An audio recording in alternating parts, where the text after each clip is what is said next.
Live. All right, and we're live. Welcome to the inaugural Top Deck Monthly Cup. I'm here with Hollis Echo. How you doing today, Hollis? Hey man, I'm doing great. What about you? You good? I'm doing pretty good. My Awesome. name's Greg. I'll be your host. Hollis is going to be co-hosting, and hopefully we're going to give you some pretty good games. First, I want to tell you about the tournament, in case you don't already know. It's a 16-player invitational Android Netrunner tournament. We've got some of the best players in the world playing in this first monthly cup, and we are pretty much at the end of week one.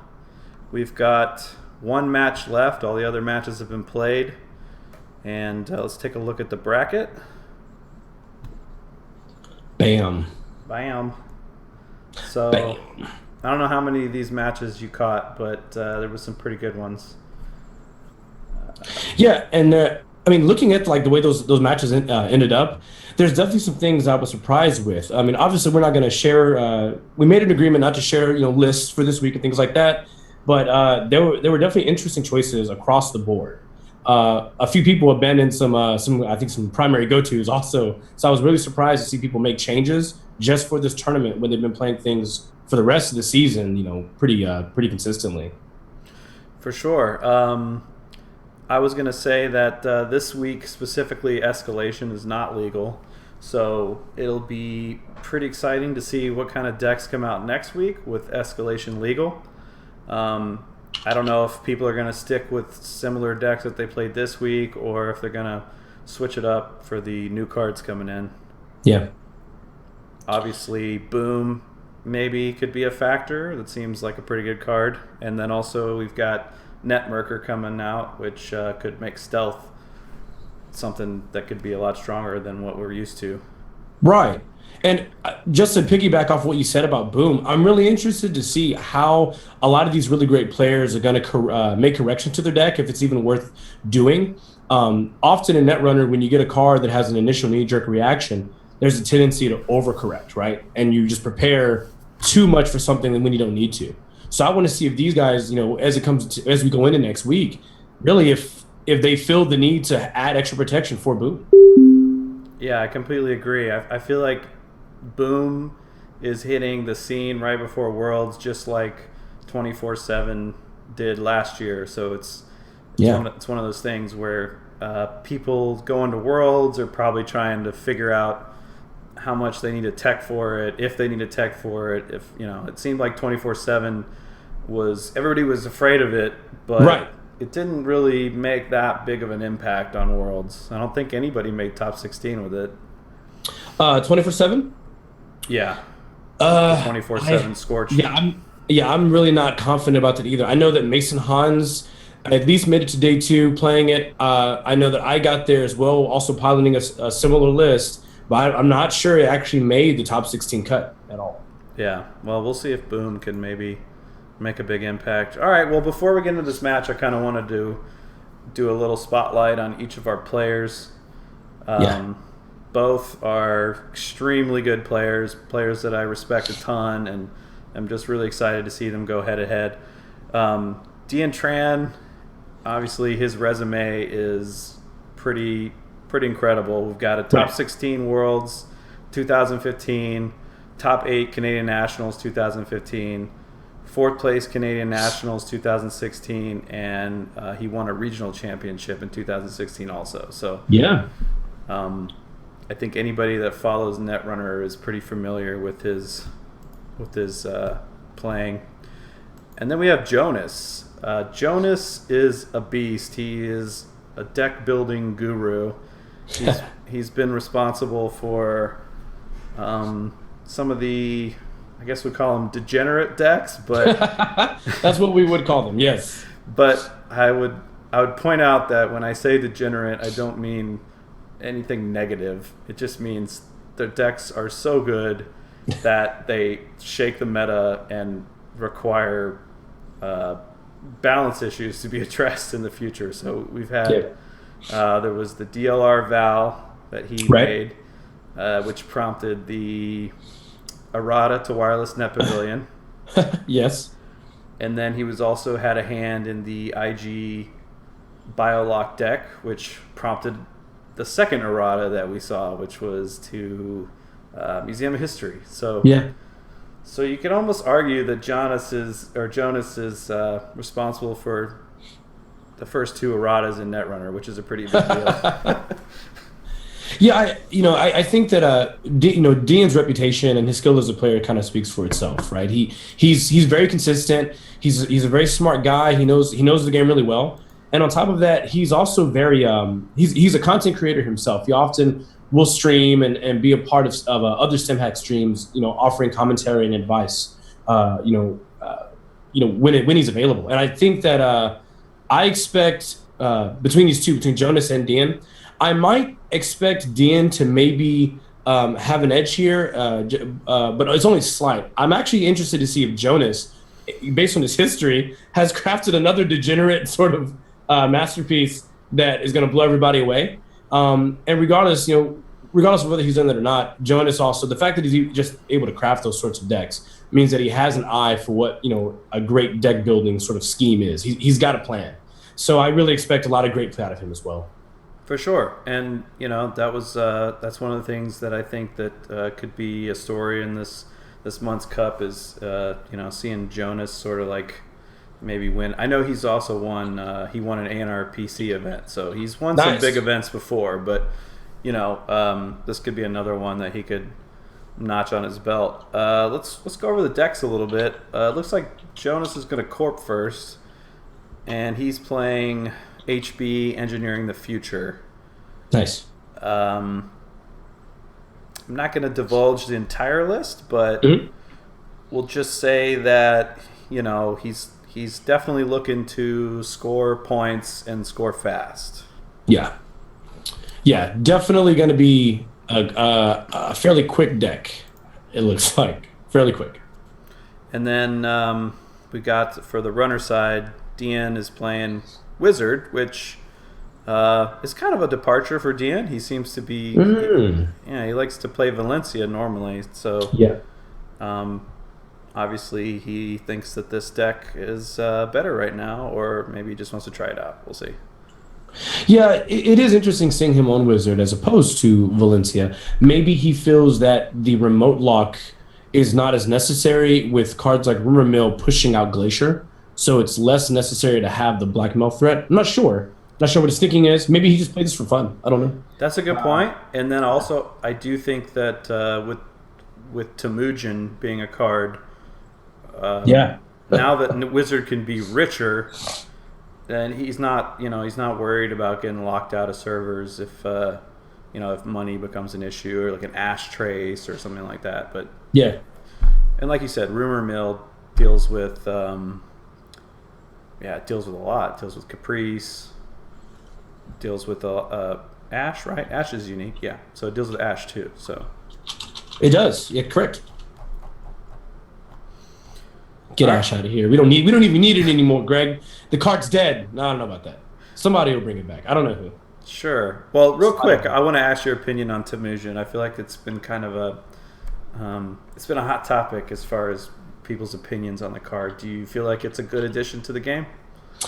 I have a mixed feeling about it. I know that there's been a couple of cards in Netrunner where they've come out, we've said they were maybe too powerful or too random, or just they weren't good for Netrunner. And over time, what we saw is a shift where additional cards came out to combat it.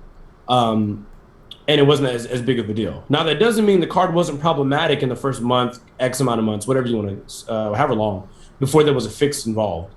But I will go on record. So I said it, everyone has it. I can't take it back. I think that Temujin is too powerful. At least without some sort of check for how good, like I guess, resource economy should be in general. The negative is that any card, like if we talk about scarcity of resources as an example, any card that checks all resources to hurt Temujin, of course, hurts every card that's not as good as Temujin. So the question is do you really want all runner resource-based economy to sort of be balanced around Temujin being the pinnacle? Because if that's the case, Liberated gets worse, Even the cards that aren't even really played right now, like what card am I thinking of? Oh goodness, Armitage Code Busting also gets worse. Are you going to pay 3 credits to install an Armitage Code Busting? Right. Like, I mean, that's really what it comes down to. So I'm interested. I want to see if Temujin is fine the way it is, if the designers decide that it's going to end up on the most wanted list. What were your opinions also? Well, I think it's unfortunate that it is going to go on the most wanted list as soon as the chance comes up. And the reason why I feel it's unfortunate is that I think that Criminal really needed it. So Right. if they would have made the influence higher and just given it to Criminal and made it difficult for other factions to splash, I think that it would have been okay. I think it would have been okay for Criminal to have it because Criminal has been just hosed for a pretty long time now, and they needed something overpowered just to bring them back into the mix. And I think that with Temujin, they had the right idea.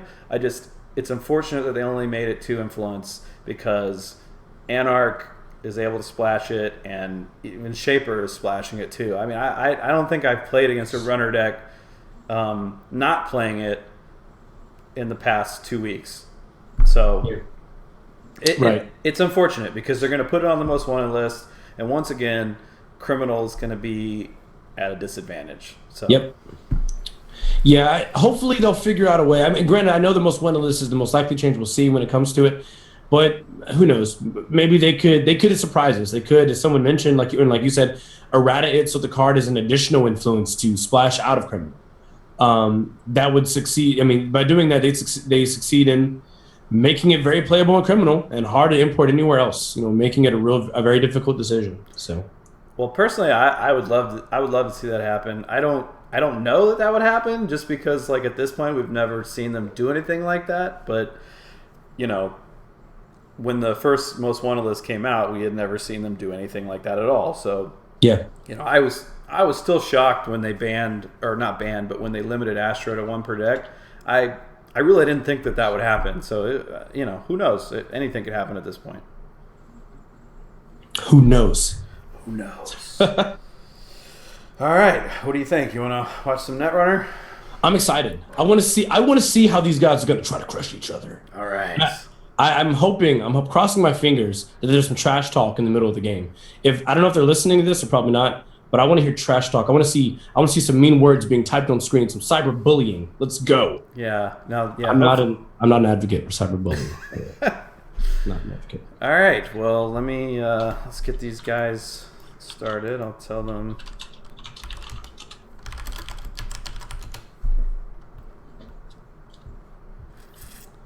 All right. Oh,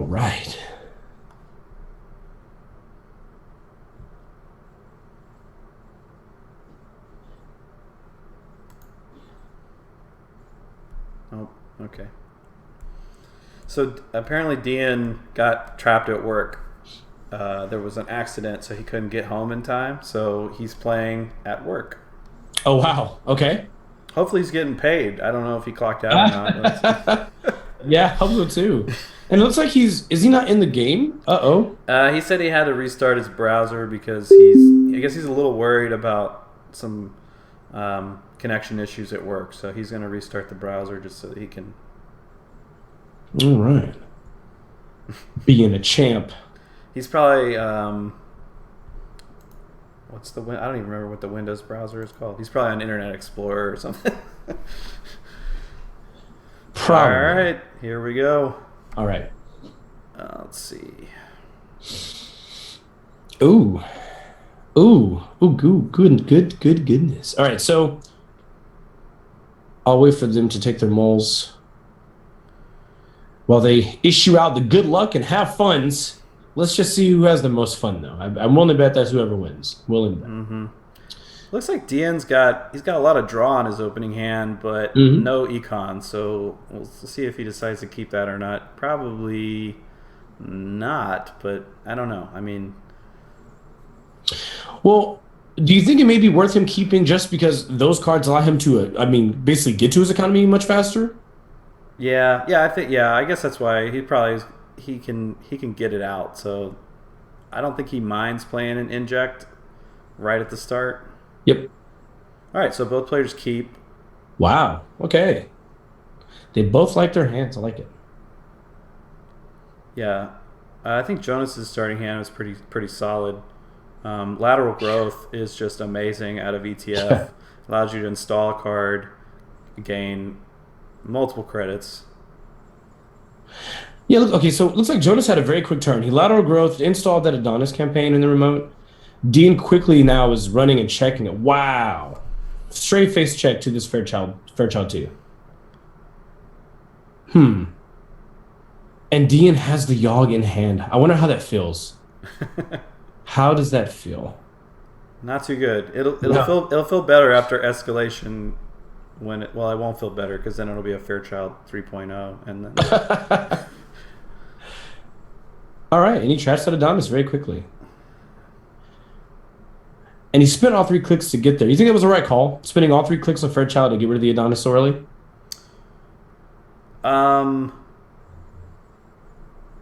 Yeah, I think it's pretty important to keep him low on credits. You don't want it to get out of hand with the money there.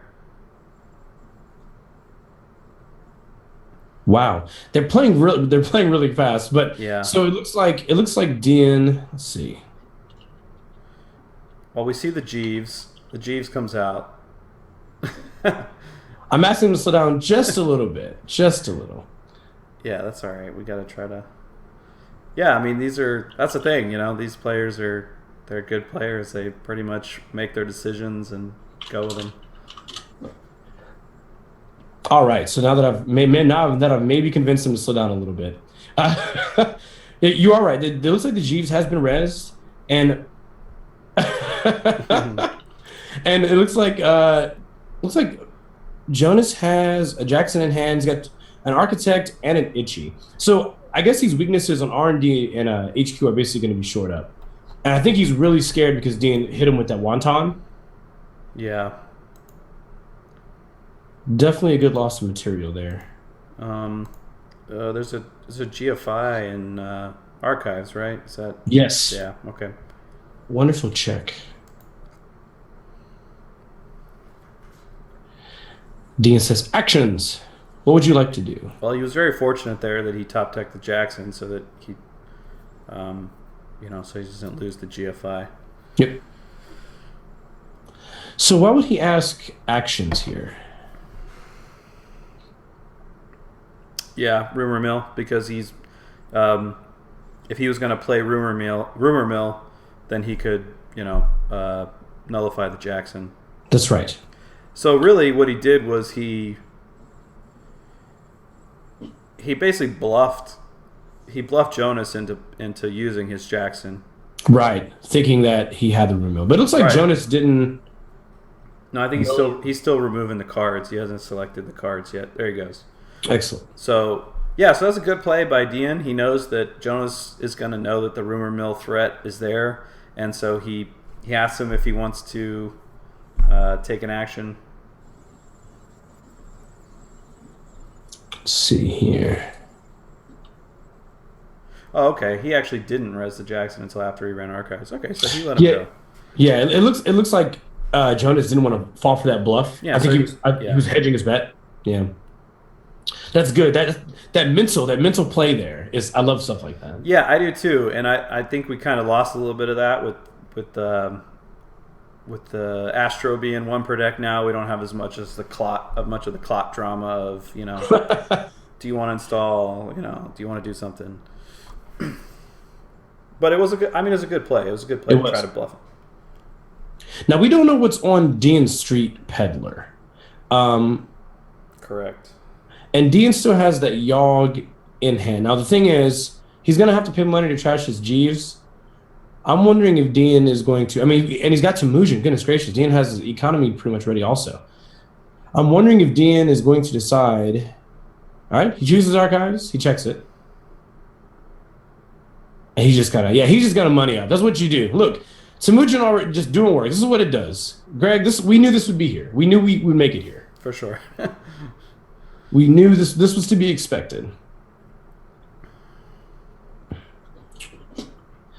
Now the question is, see, Jonas has got a lateral growth and ice in hand.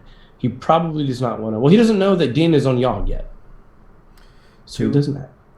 do He we assumes. remember what the ice is over HQ and R&D? I don't. I unfortunately do not. Um, I did not look as quickly as I should have. Wow, looks like Jonas is drawn up here. Yeah, I'm wondering. He has to assume that Dien's on Yogg if he's running to Mugen, right? I would assume that he's already made that connection. Right. Maybe. I guess maybe. I guess it's not necessarily true. Yeah, I don't know. I mean, I've seen some people run into Mugen and Faustex as well, so it's kind of hard to say. Yeah. Oh, look, yeah, Dien right there. Like that Yogg play just meant sorry. If you do have a Fairchild there, it's not going to do anything this time. Mm-hmm. He doesn't even waste his time resing it, which of course he shouldn't. Top decks and ABT. So Jonas, I think at this point, Dien knows with Jeeves in play that Jonas is not doing any sort of glacier. Jonas is focusing on a fast events deck. Um, we've yet to see, however, like the Sand. We know he runs that. Yeah, it doesn't. It doesn't. It's unfortunate that he hasn't drawn any Sands and he hasn't drawn any Biotic Labors, Yeah, and those are two cards that are very crucial to the way his deck works. So, correct. you see him drawing, and I think he's probably looking to draw one of those two pieces so that he can start scoring. Yeah, Potentially, he could fast advance an ABT that's true. Yeah. and fire it because right now he's only drawn what 4 or 5 ice. Yes. Yeah, that's true. And actually, speaking of ice, he went ahead and trashed his Fairchild to protect his Jeeves with the Eli that was in hand, I do believe. Um, so now we've got Eli over server one, a Fairchild 2 on archives. I'm not sure what's on R&D or HQ, unfortunately. Someone in chat, if you did see it, please let me know. Just so we have that knowledge. Architect. Well, never we know one of them. Okay, so we get the Mimic come off the Street Peddler. Yes. Looks like there was a Parasite and another Street Peddler on there as well. And I just want to point out here, Dien is in a really great. I mean, if you just take note of the current situation, Dien's in a really great space here. If you look at everything he has, looks like a lot of his pieces that work really well together came out very early. He's got the paperclip in the discard pile. His Street Peddler had the Mimic. He had the Yogg in hand. So he's going to break a lot of Jonas's ice pretty darn efficiently here. He's got a Temujin in hand as well, so his economy is pretty set up also. Jonas, however, does have the Biotic Labor in hand. So he's got a Vitruvius also in hand. I think he's going to go for that score as soon as possible. Yeah, unfortunately, he lost the ABT. Yeah. So, that would probably... I think he's behind enough at this point that he would probably have fired that ABT if he was able to advance it. Yeah, like you said, there's a paperclip in the bin for Dien, and he's got a Temujin in hand, and he's got a net ready eye, so he can deal with cards like Ichi and any other 4-strength ice that might be problematic. Right. So, yeah, he's in a pretty commanding spot right now. I feel like maybe Jonas is going to have to get lucky here to bring it back. And if you look at Dien's hand, there's like sick, easy, simple, like combos that work here. Like Dien has the option if he wants to, after he gains money off this Temujin, to go ahead and install this all set so he can make sure he trashes any assets and remove from the game, and then just play the net ready and draw 3 because he won't need the Plascrete. I'm pretty sure he knows now he will not need the Plascrete in this matchup. Yeah, that is a very, very fortunate hand that he's got right now. I mean, it's pretty much perfect. I don't think you could script it better than that. Yeah, he's in a really great spot. Jonas, I think because of his fast events options, though, I mean, we've seen how fast events works. While Dien has a lot of pressure right now and things are going very, very quickly, fast events basically just requires a few pieces and a very small window to make it back on top. So I think it's not impossible for Jonas to pull out of this. He's just got to get the right ice. He's got to be able to hold on to the pieces that allow him to fast advance as fast as possible. It looks like Dien's already Dien's definitely trying to get rid of a lot of these pieces. Like he wants to remove this G's from the game here. Yeah, I think that if Dien can draw a medium, then that would just end the game immediately. That would be the nail in the coffin. Yeah, that would do it. That would be really powerful. Oh, that's a good draw. That's nice to see. Ravana, yeah. That's a good one because he can't use Net Ready Eyes to boost Yogg. Let's see if what he's got in his deck. If he's got he can click through it, obviously. Let me see if he's running. How many David? He's on 2 David, so it looks like he hasn't drawn any Davids yet, but yeah, he could either click through it or David through it. But yeah, and he's got 2 now. He's got 2 Ravanas, so that's a pretty good piece of ice for this point in the game. Let's see here. Wow, man, I'm just really impressed by how quickly Dien was able to get to these pieces. It was just so fast. He actually got a pretty good draw. Like he drew the money he needed. He drew the breakers, and I mean, really, that's all Wizard needs to get set up. It's just money and breakers. What's just talking about this interaction I'm seeing on screen here, I really love the Net Ready Eyes interaction with this sort of build. Because like you said, it boosts the Yogg to Lotus Field. Now, granted, I know we haven't seen a ton of Jinteki lately, but maybe DNA Tracker could change that to where we see it more often. It helps Mimic boost, like you said, to Itchy range. And in this interaction, it helps with Paperclip boosting to 2 so that it only actually pays the 2 credits it needs to break through Eli and both subs, which is nuts. Like basically, Net Ready Eyes is a really powerful tool here in this sort of build if you're going to have all 3 of these breakers. Yeah, I think it's a testament to the second MWL, and I think they did a good job. I think Faust Wild Cakes is still super playable out of Wizard, and I think regular Breakers is super playable also. It's it just adds another dimension to the game. You see a Wizard across the table, you don't know if they're going to be playing the Anarch Breakers or the Fixed Breakers or Faust. Yeah, no, I totally agree. There we go. And look, there. And I mean, pretty clearly, like, even before he saw the Itchy, he has to choose the Eyes. Of course, you choose the Mimic because it's the safe option. Right. And I mean, he gets in.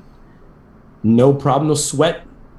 No sweat. I see Simon saying that, or Kenny is saying that Jonas needs to put a Ravana on R&D. I 100% agree with that. I think that has to happen. Yeah. Absolutely. He's got a little bit of a money problem, but he can res that Ravana for 3 credits. So if he installs it, he's got enough to res it. I mean, he's definitely got. If you look at the way Dien's board is currently set up, Dien is now out of draw, and Jonas now has not only Ravana, but he also has his Turing that he can easily put on server 1. Ravana is actually very good too here. And he can just force out the agenda, which I don't think is necessarily bad either. Dien does not have the medium yet, but he does have the potential to get it. But he's low in credits, and Jonas knows that. So I guess this is the time I think to take advantage of this. Right. So he put the Ravana there. Okay, so he's gonna click through that and probably pay through the Eli, I would imagine. Well, he had Dien gained a credit first, so as a result, that's what you're saying. So he goes to you're right. He can just pay through. Oh, did he jack out? Oh, he jacked out. Okay. Interesting. Why would he do that? Why would he? I don't know. The only thing I can think of is that he might have done it because he knew Jonas didn't have the credits to score. He resing the Ravana, he went down to 2 credits, and now he can't score anything. So maybe he. But Jonas can because of shipment, which again he may not know. He actually just. I don't think he's seen any of the shipments.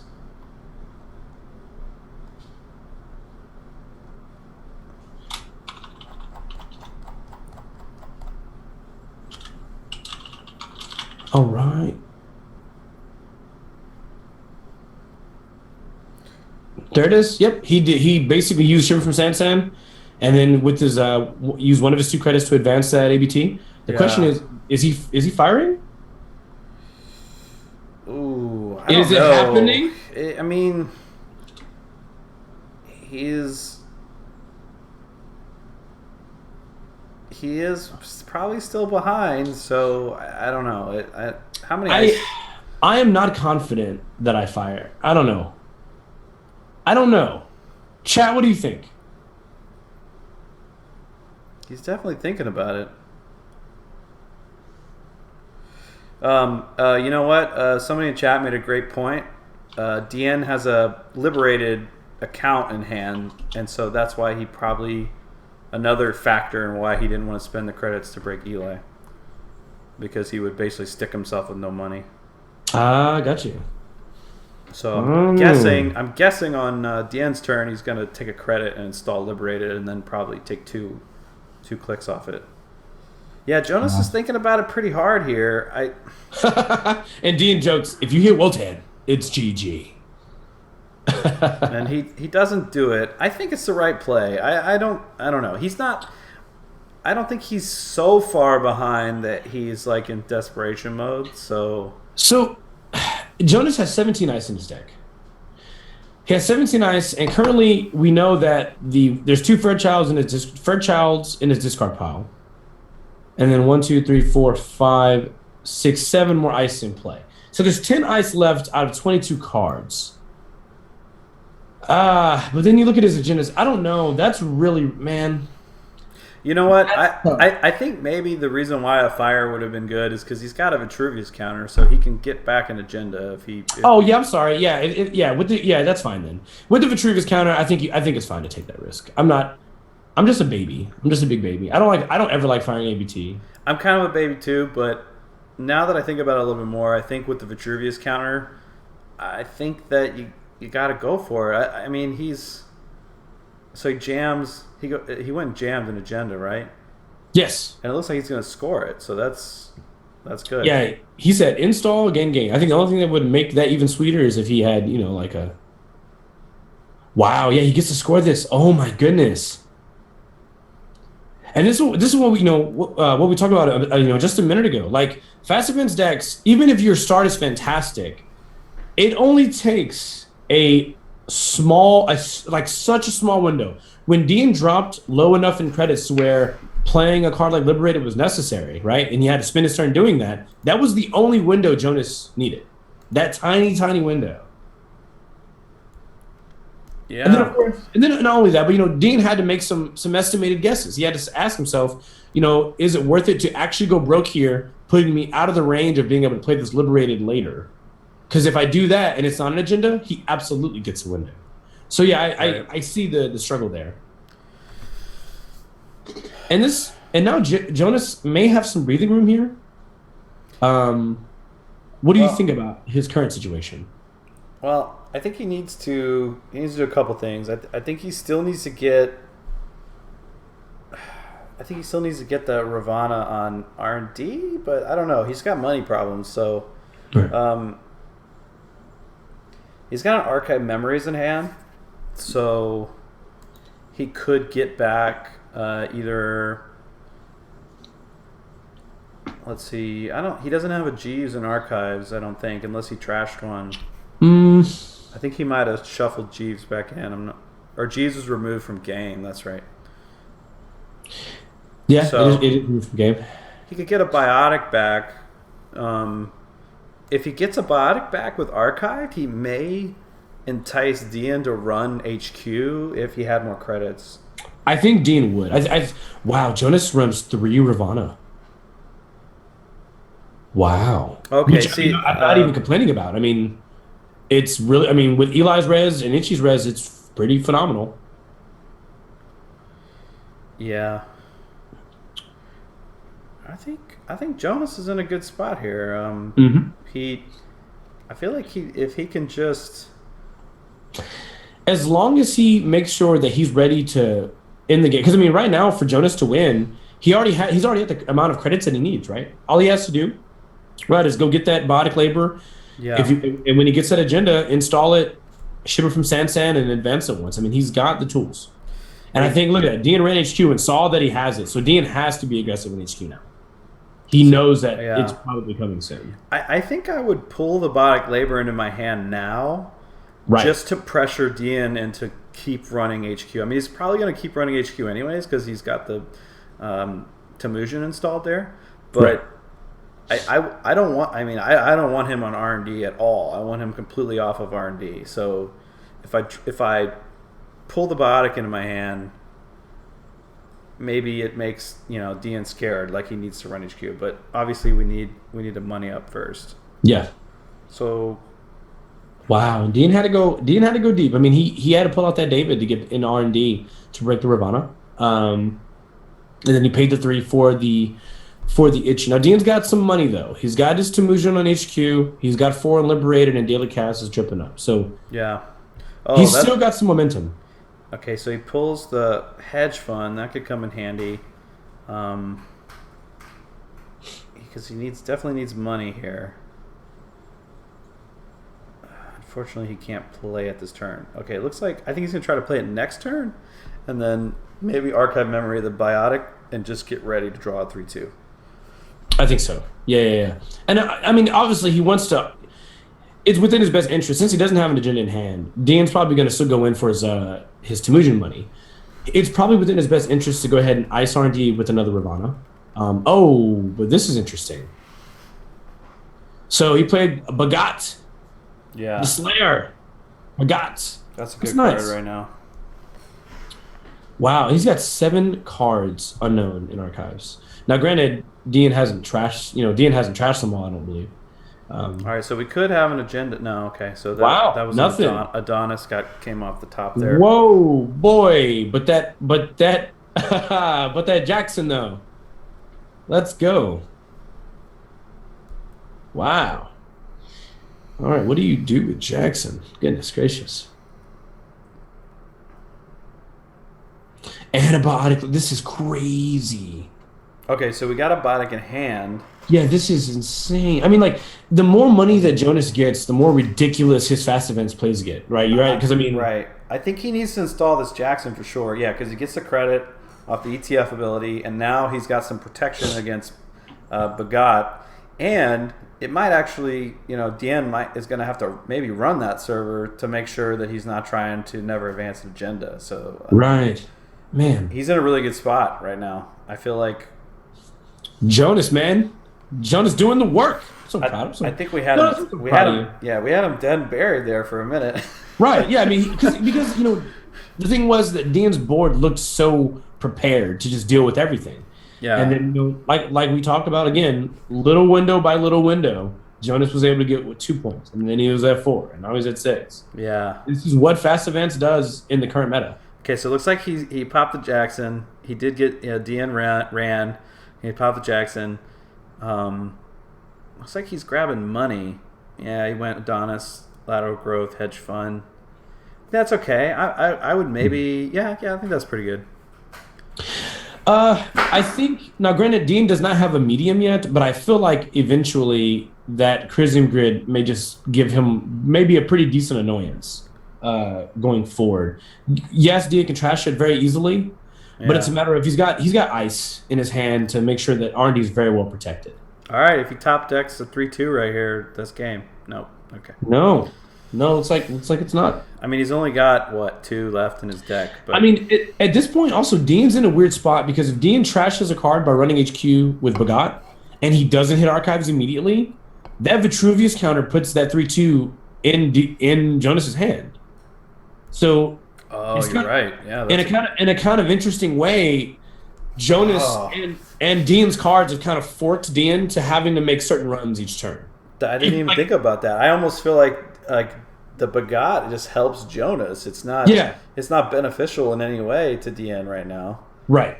I mean, Dien. What could happen technically is Dien can run HQ for his Temujin credits and trash the card. An agenda goes there. Jonas pops it back to HQ immediately. But I mean, at that point now, it's basically can you get 1 in 6, and that's not a fantastic place to be in. Not fantastic.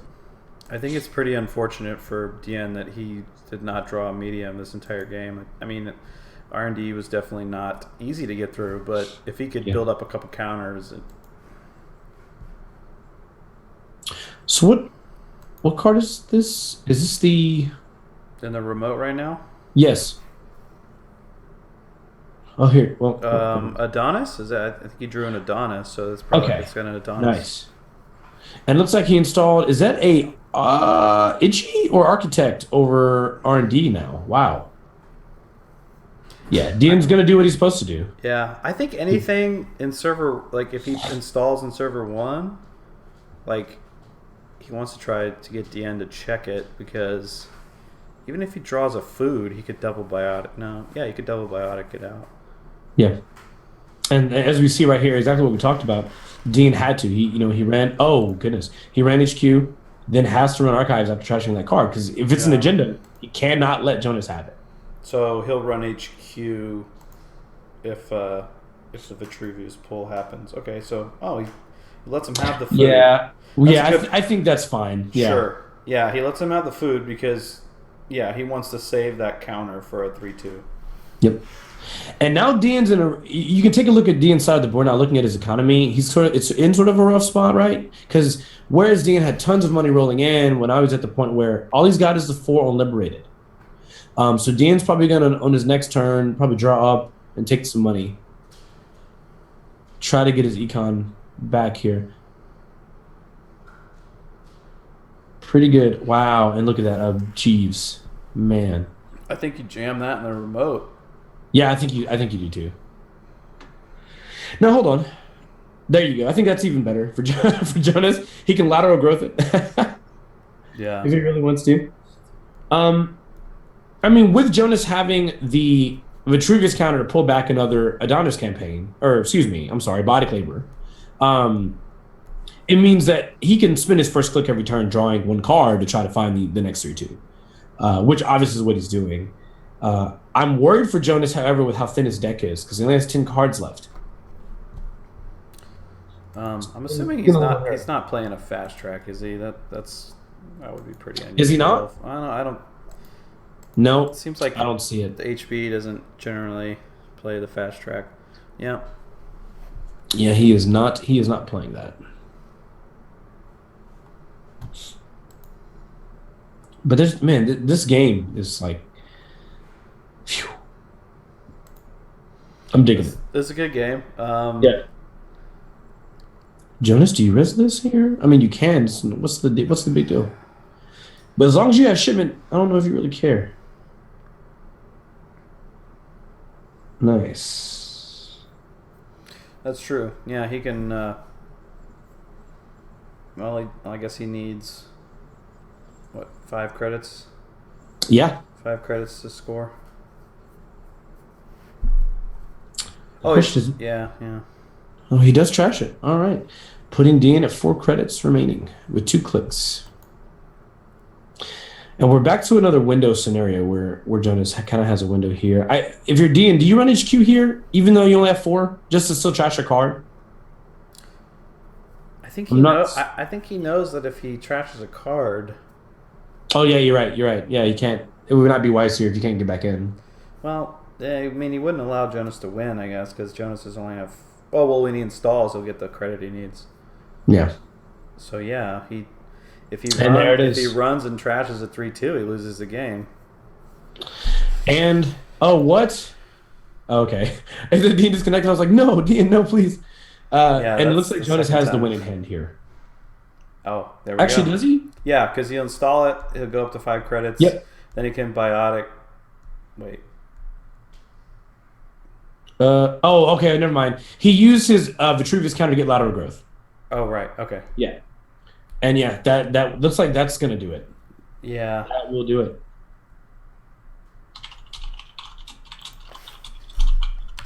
Wow. Great comeback. Yeah, I mean, that was a good comeback. I really dig that. I think we were writing the obituary on Jonas at some point. Yeah, I mean it was just how the game was looking. Dien had so many great pieces, right? Including that. And I mean, all it really would have taken. There was a point we both saw it in the middle of the game. We recognized if Dien had that medium that would allow him to access cards from R&D when Jonas only had that one piece of ice there, it could have been over right there. Yeah.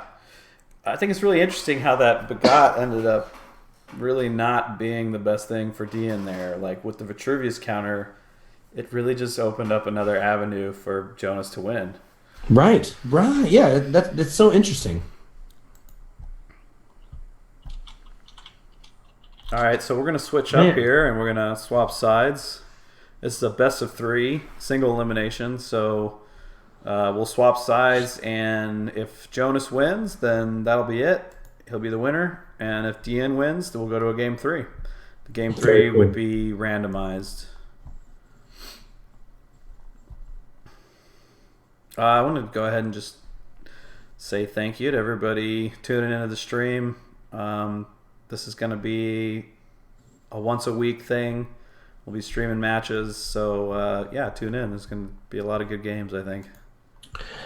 There's a lot of really well-known people also in the chat. Let's just do some easy, quick shout-outs. Vinegary Mink, Alexander White. What's going on, bro? B Blum, Ben Blum. I see Jacob's here. Who else we got in here? Abrams here. Abram doesn't know how much I follow every single thing that he posts online, but that's fine. And a ton of other people that I've seen a million times in SimHack that I have never known the name of, and I apologize for that. But that's the way life is. You don't get what you want all the time, guys. All right, so let's take a look. It looks like Dien already mulliganed. Interesting. Let's see. Have you joined yet? There we go. I have. I'm in. I am in.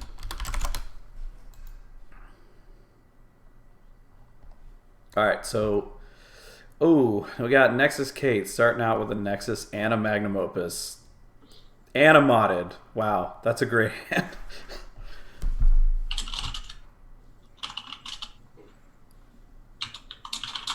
So good. And actually, the CTM hand's pretty good too. We got 2 really good hands here. Yeah.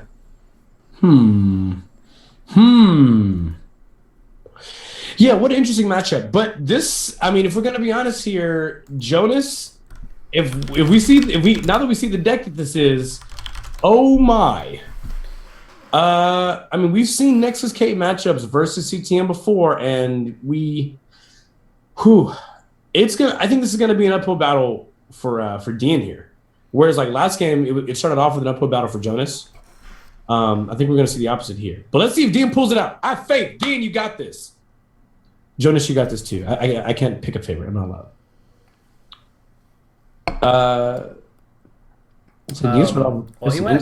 He went draw his first 2 clicks.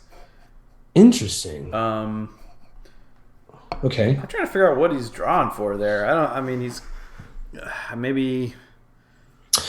I think what it was, and I mean, it's just sort of the math sort of dealio. Well, maybe he figured I've got modded, so I'm going to get rid of 2 cards in hand immediately so I can draw 2 cards as a result. Yeah, I think you're right. I think he drew with the intention of then playing some cards, and I think when he drew 2 sure gambles, that's when he decided that he was going to take it a different route. That's hilarious, by the way, the fact that he drew 2 sure gambles. Yeah, it just keeps getting better because he draws an SMC. I mean, he is. I don't think you'd ask for a better hand with Nexus Kate unless he had a rabbit. Yeah, that was really good. That was really, really good. He's also got a clot too. So if he draws a clone chip, he can discard clot, and now he's got fast advance locked up too. So. Wow, Parisia! Wow. Oh, and a Parisia. Very quickly. Jonas, he said, "Hey, looking good. I want to check it out." Well, luckily for Dien, he didn't have a terrible draw. I mean, he had a pretty decent draw at this point. He's just possibly up against a better draw and also against a deck that counters his deck pretty well. That's true. That is true. Man, this is going to be an interesting matchup. I'm just really excited to see this. All right, so Dien grabs his first agenda, the very first one. Yeah, Dien, I see you, fam. I see you. That pad, you want to make sure that money's dripping in, buddy. I see you. I'm okay with this. You got to Yeah. drip it in. You got to. Parisia makes this whole process even harder because on top of it, you've got the link that you know is coming. And I mean, I don't think, goodness gracious, like, look at Jonas's straw. I mean, he modded out the Magnum Opus. He's got Beth, Kilray, and Oh, Chang. jeez. He's got And he's Beth. got, oh my He's goodness. got Beth and he's got Rabbit Hole. Oh God. But wait a minute. Look at this. Look at this spicy tech from Dien over here in CTM. He's got the one biotic. He's got Yeah. the one biotic. I like that. That's a I little. I feel like Yeah. the one biotic's good. It's really good for scoring an Astro. If you have an Astro in hand, you just go ahead and biotic it out. Yeah. It's also good for closing out the game when you're on 5 points. Oh yeah, definitely. I like that. I dig that. At this point, I don't know. He might even consider scoring the Beal with the biotic, and then trying to get the biotic back later with the Jackson or something like that. I don't know. Yeah. Just because I don't know. He's got to be feeling pretty pressured. Right. I mean, at this point, Jonas has 4 link. The Nexus will put him at 5. So I mean, Dien basically loses the trace automatically already. He's gonna have to pay a lot of money into it even to go for it. At this point, I think you pretty much abandon the trace unless you know it leads to a pretty phenomenal advantage, which I don't see happening from traces here. Yeah, at this point, the only thing that Jonas is really missing is a clone chip, so that he can lock up the fast advance play. That's pretty much it. He's got every single thing that he needs. Yeah. So in Dien's list, I'm looking at it here. So it looks like he does run the 2 Sansan city grids. So I'm wondering, is there going to be a window that Dien can utilize those Sansan city grids in a way where he's able to trash agendas, or use combos where he can score the breaking news and exchange it almost immediately? I think that's what Dien may be looking for here as his outs. Because I mean, obviously, I don't think at this point there's going to be a not making news, excuse me, a hard hitting news that's going to trigger or fire. CTM's ability is not going to fire. Too much link. Yeah. Yeah, and I mean, in general, if we're going to talk about how stacked this is against Dien, unfortunately, his his resistors become a free break. His archangels become a 1 break. His Dinner Ravens don't ever fire. I mean, basically, this is pretty hard. Yeah, Pretty hard. Link is pretty much the CTM killer. I mean, Yeah. it really doesn't leave them with a lot of options. They can't get their ID ability off. A lot of their ice is just nullified. I would like to add that we did see another Kate deck in the first week of the tournament. Yeah. And it was a well, I think there might have been another Nexus Kate as well, but there was a third Kate deck that was a non-Nexus Kate, but it was still running 3 rabbit holes, which I think is still pretty good. Cool. For that CTM matchup, getting 4 link. Man. All right, so we may have a little bit of momentum here. We see this. We see that Dien has the Sansan. So the question is, is there a way to use this? Can he... if you're Dien, what do you do here? It's a good question. He installs the Sansan in the same server as the pad, which is fine. I wonder if Jonas thinks that's a bad virtual tour. I would, wouldn't you? Well, no, Yeah. I wouldn't. I don't know. I think that it's definitely a possibility. It would be something that he would be thinking about, but Right. I don't know with the Parisia. It's not so bad, or is that it's an upgrade, so you can't trash it with the Parisia. That's Right. Oh wow. Oh, okay. He trashed a different card in his hand. I think that's fine. Dien initially trashed an agenda. I think he wanted to keep it so that he could use the Sansan. Because I mean, that's one of his few outs here. He's kind of got to go for it. He's got to. And really, I mean, there are some weird winning scenarios that happen here. Like, for example, Dien could score a 2-pointer with a Sansan, and then after he scores a 2-pointer with a Sansan, he body labors another 2-pointer, and then proceeds to throw out all of his breaking newses in a weird way, and gets them all. Or scores a breaking news and combos it once and swaps for a GFI that Jonas does. So there's still some outs here. It's just an uphill battle, like we saw last game when Jonas was scored. Well, the Sansan sitting there is good. I mean, there's some things that he can do with that. If he draws into a closed accounts, or if he draws into, or if Jonas scores a global food, then we can have a situation where he can either close accounts with breaking news, or he can exchange information. Yeah. So the fact that Sansan is sticking is a good sign for Dien right now. Very nice. Very nice. Oh, so it looks like Dien has found his space. He's got the sense in there, so I mean, I imagine he'll use it. Yeah. He got rid of the clot. He had to get rid of that clot. Or will he be cheeky and just score a breaking news here? I mean, it doesn't really help him that much to score it. I mean, he can trash Beth, which I guess is. Oh, I'm sorry. Let me clarify. Does he score the breaking news as a separate server? I see. You just to get it out of his hand. Yeah, and then because maybe he's thinking Jonas thinks his card is not the same. Right, and he's okay. I think if he does score it, like you said, in a new remote or something like that, it gives like the illusion that he doesn't have the Sansan on the board, which is good. Like it really makes Jonas think that yes, that's a Mumbad virtual tour in server 1. Right. So he could, because I mean he's pretty like he's got the 2 breaking news in hand at this point. Didn't he? Let's see. I think he had trashed one and then Jack sent it back into his hand, or back into his stack.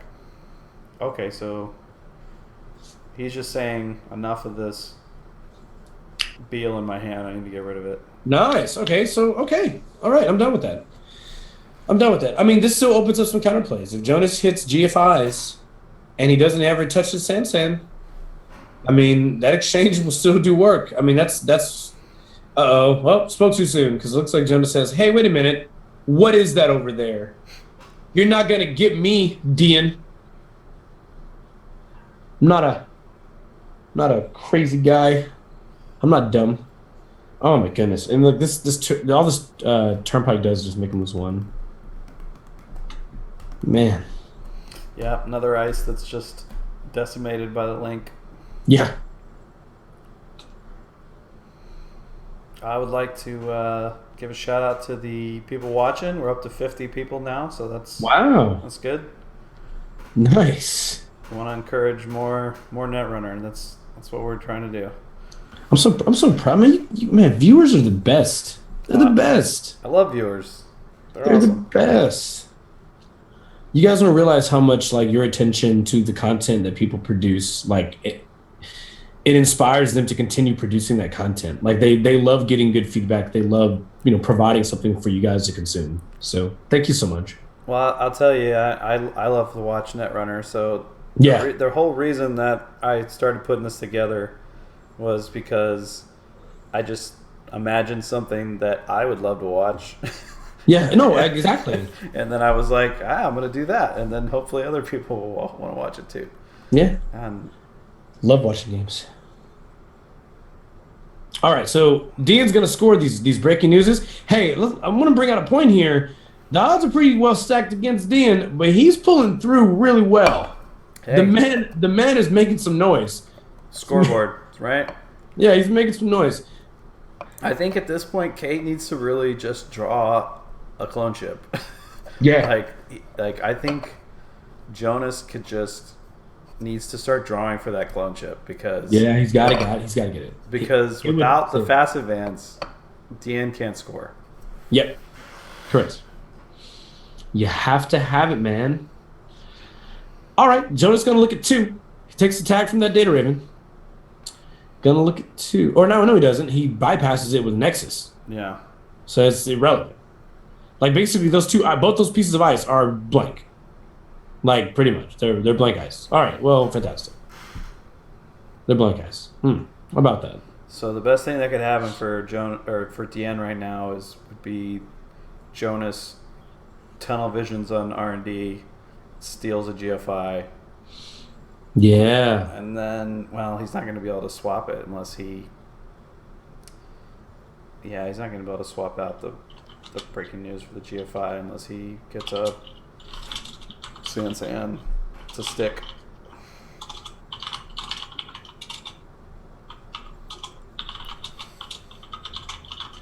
Yeah, I think Dien's in major trouble here. It looks like because there's no way that Dien can use exchange of information without a Sansan or a Biotic, which the Biotics isn't. The Biotic's in the trash.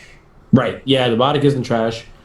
Dien does have 2 Jackson. I mean, he could go. I mean, Dien's in a tough spot because he still has to find the ways to score. Oh my goodness! And Jonas pulls out an Underworld Contacts to add more of this passive pressure. Goodness. Yeah, and Jonas has got a clone chip now, so that pretty much it completely stops Dien from scoring at all.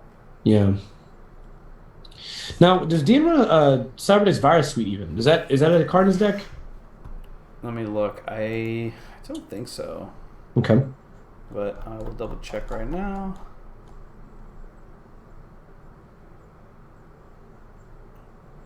Nope, no Cyberdex.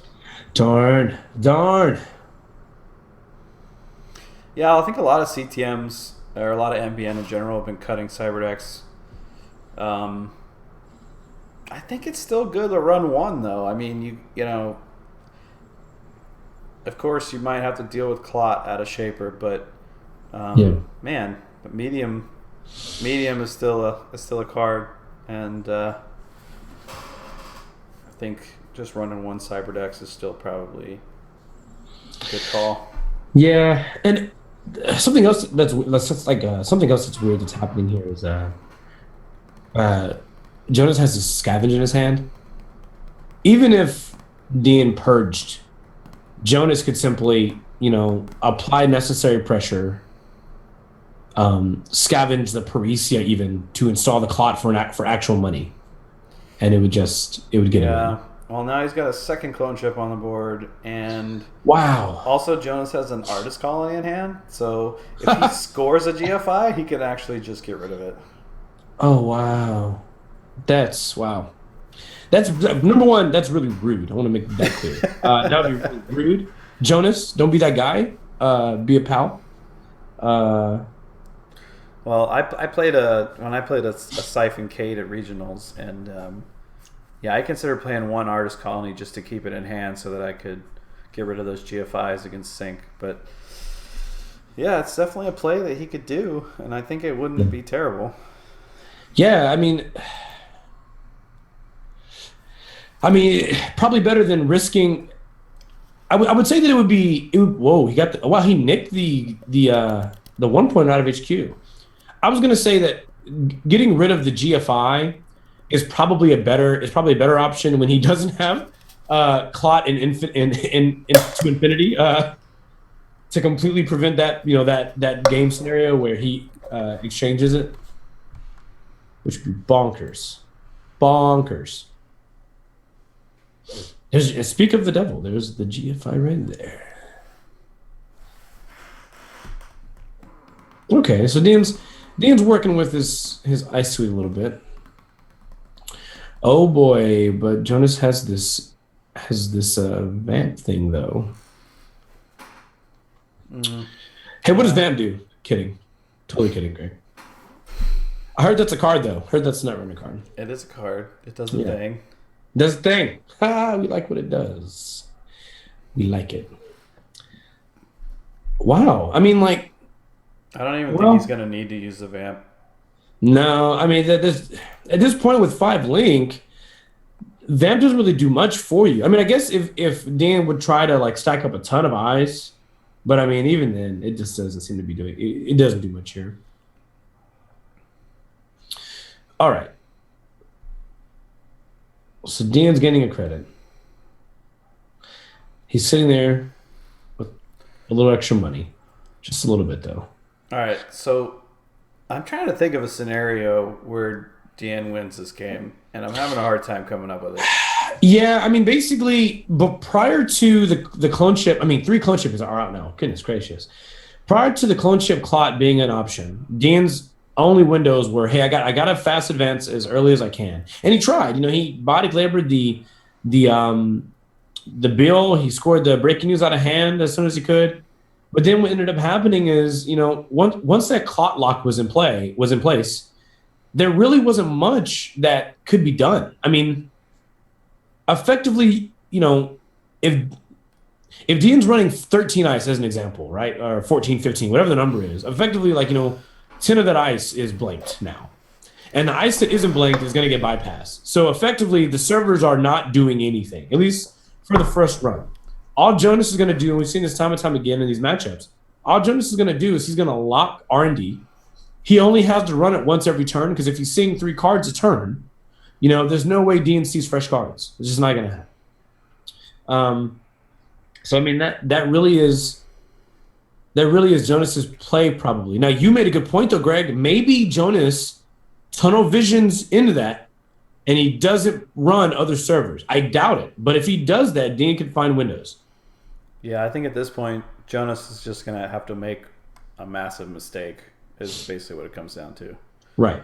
He can check every single remote with ease, and as long as he does that, there's really no way for Dien to score. He can't. Right. He can't get the the exchange of information off.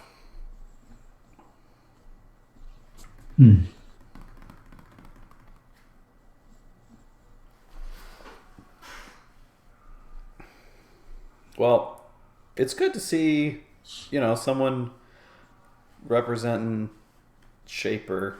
I feel like Shaper's been a little neglected lately. Yeah. I think maybe that's going to change with the stealth stuff, but I don't know. Net Merker, man. Net Merker's a card, I'm telling you. Net Merker is a card, but, it can also be played out of blue as well. I think Stealth Andy could use it.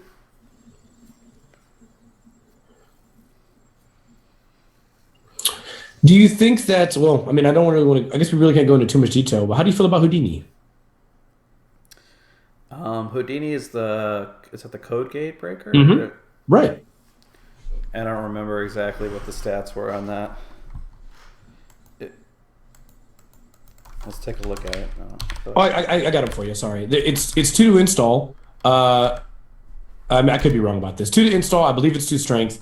1 credit to break a subroutine. 2 credits plus 4 strength until the end of the run. Use this ability for this to work. You have to spend one of those credits has to be a stealth credit. So 2 credits, 1 has to be a stealth to go to 6 strength for the remainder of the run. Right. 1 credit to break a sub. Bam. Yeah. We have actually. Oh, sorry. Good. Yeah, it seems pretty good. I think. Yeah, you have to decide between that and Refractor. Yeah. It seems like it's probably a little bit better than Refractor. So. Question gets posed to chat. Answer in the chat. Refractor or Houdini? Go. I want to see it. Everybody. 52 people are watching. You can all answer this stupid question. Refractor or Houdini? All right. Sorry. Action here. Jonas has scored an Astro Script out of HQ and a GFI. Wow. Yeah, it's looking pretty bleak. Wow. First vote is Houdini. First vote Houdini? Okay. Cool. The flavor text is, "My brain is the key that sets my mind free." Maybe that'll sway somebody into picking Houdini. Oh, Kenny says Refractor. Abram says Refractor. Community answers. We got some of the best players, in the game in our chat. We might as well have them answer. Well, now that Abram said Refractor, everyone's going to say Refractor because I feel like everyone defaults to Abram's opinion. I think people call it the Church of Abram or the Church of Jop or something like that. That's so funny. I like his decks. Abram's a good deck builder, and I've yet to play him, so I can't speak to his playing ability, but I'm confident he's a good player. I don't think you can make decks at that level and not be at least good. I don't know if he's great or amazing, but you have to be at least good to make those kinds of decks. No, his decks are really good. Yeah. You know what? The first time I played Abram was last year at Worlds. I went to a GNK in Minneapolis while I was there, just because I wasn't in the Icebreaker tournament, and me and Abram played in the last round of Swiss at the GNK, and Abram was on Professor. So, Wow. Wow. And speaking of WoW, there it is. We have the Vamp. I mean, it might as well happen at 32 credits, right? A Vamp at 32 credits for Jonas, 27 credits for Dien. So Jonas is going, with still 4 clicks remaining because of Beth, is going to take away all of Dien's credits. Every single one of them. He's like, you don't need these. I don't need them either. I don't care. What do you think this is? And and I imagine that Jonas has to remove that tag, though. He can't risk not moving. All right, this could be game right here. We've got to run on R&D looking at 3 cards. There it is. Yep. There it is.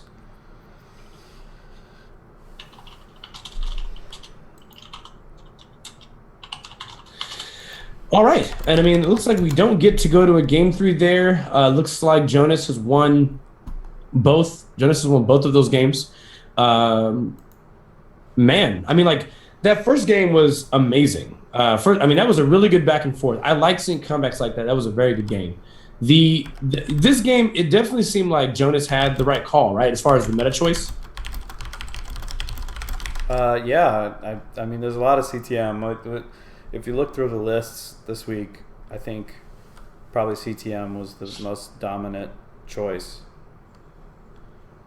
Yeah, I feel you on that one. CTM was chosen quite a bit in this tournament, and so playing a Nexus deck sets you up for some very, very favorable matchups when you can lock out every possible strategy they have to come out on top. So good on Jonas for the for the choice of that deck there. Definitely a great meta call. Also, with less Kate means less Clot, and I mean a fast advance build is pretty good also. I think that's really well suited in the current meta with less people actually running Clot or ways to recur it consistently. Yeah. All right, so I'm trying to get the. It looks like Dien has to head home from work, so he's not gonna be able to join us. But we're gonna try to get Jonas on here and chat a little bit. Excellent. Sounds good. All right, so we've got our bracket set for week 2. Let's go ahead and take a look at this. I know you probably can't see it. I don't know if you have the stream up or not, but I do. Yeah, so we've got 4 matches next week. Jonas will square off against Yoda. I don't know how to say Travis's last name. Yeah, it might just be Yoda. Yoda. But Yoda. But yeah, Travis. Yeah, I know. I actually have played with Travis before. Atlanta player, I do believe. ATL right. Represents. So Travis was he was someone that I invited to the tournament because he had just recently won the SMC. Yes. Yeah, tournament, and right.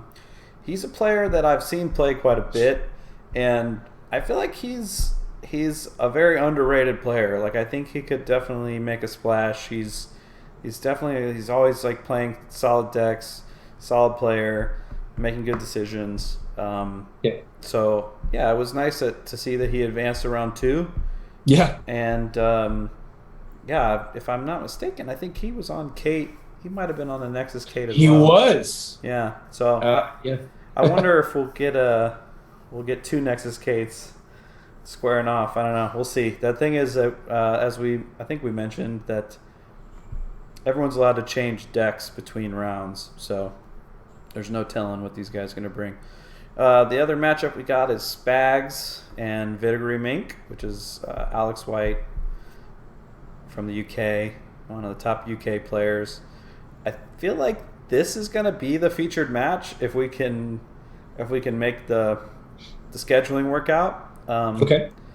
We had Spags on, or Spags was playing Colin last night, and there was 25 people spectating on gentechie.net. So, wow. Yeah. Very nice. So, Spags is a very popular player. Alex is a very popular player.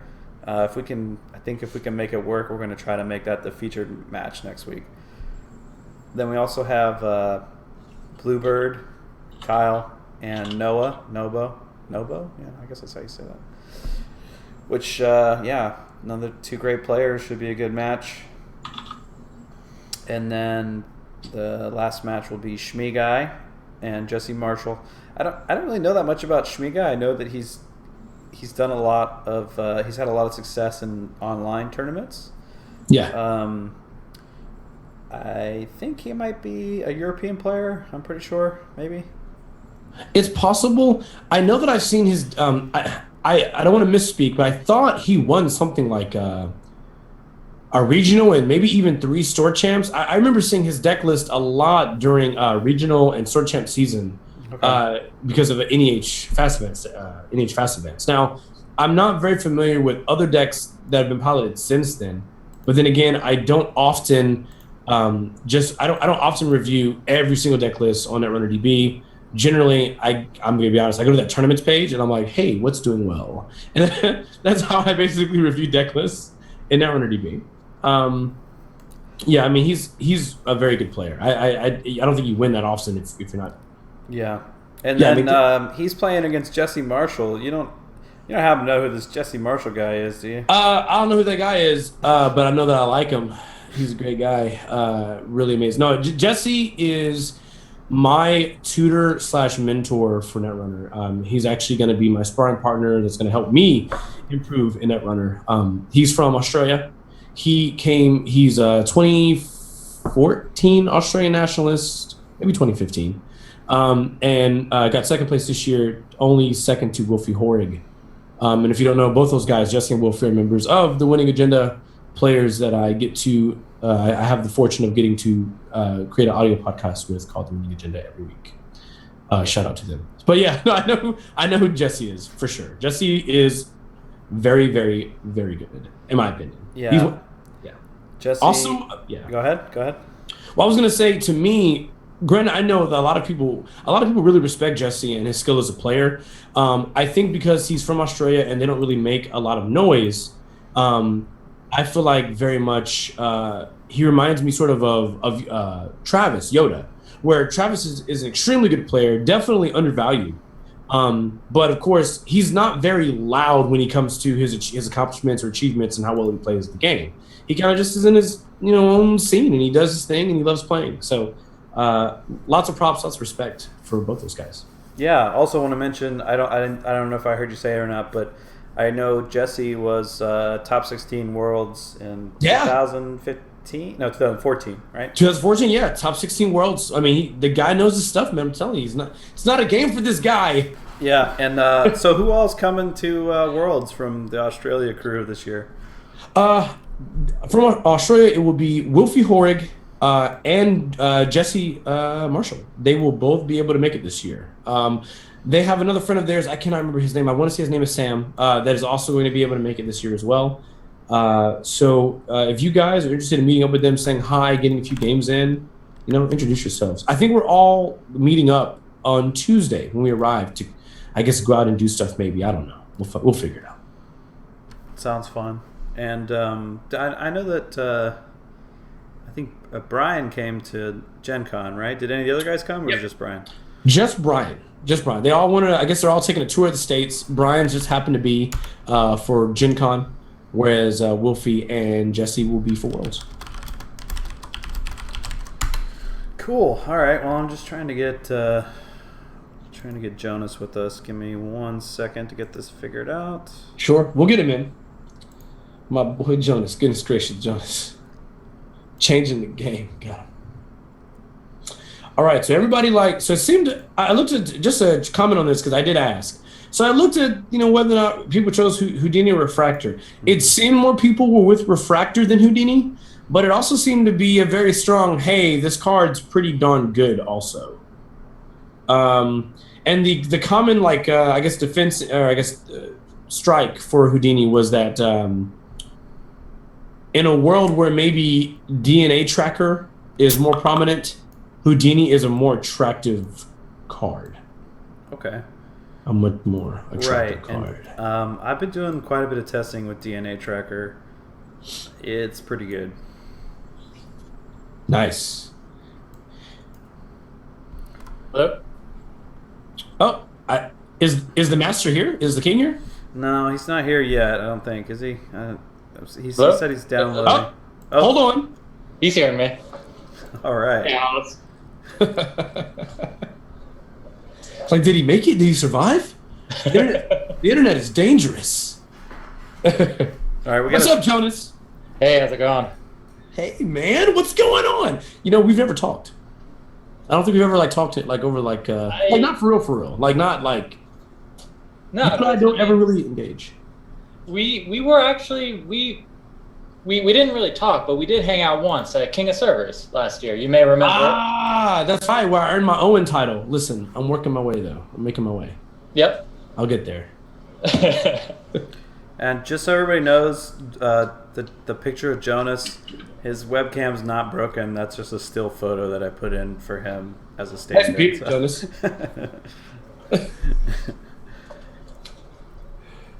So good.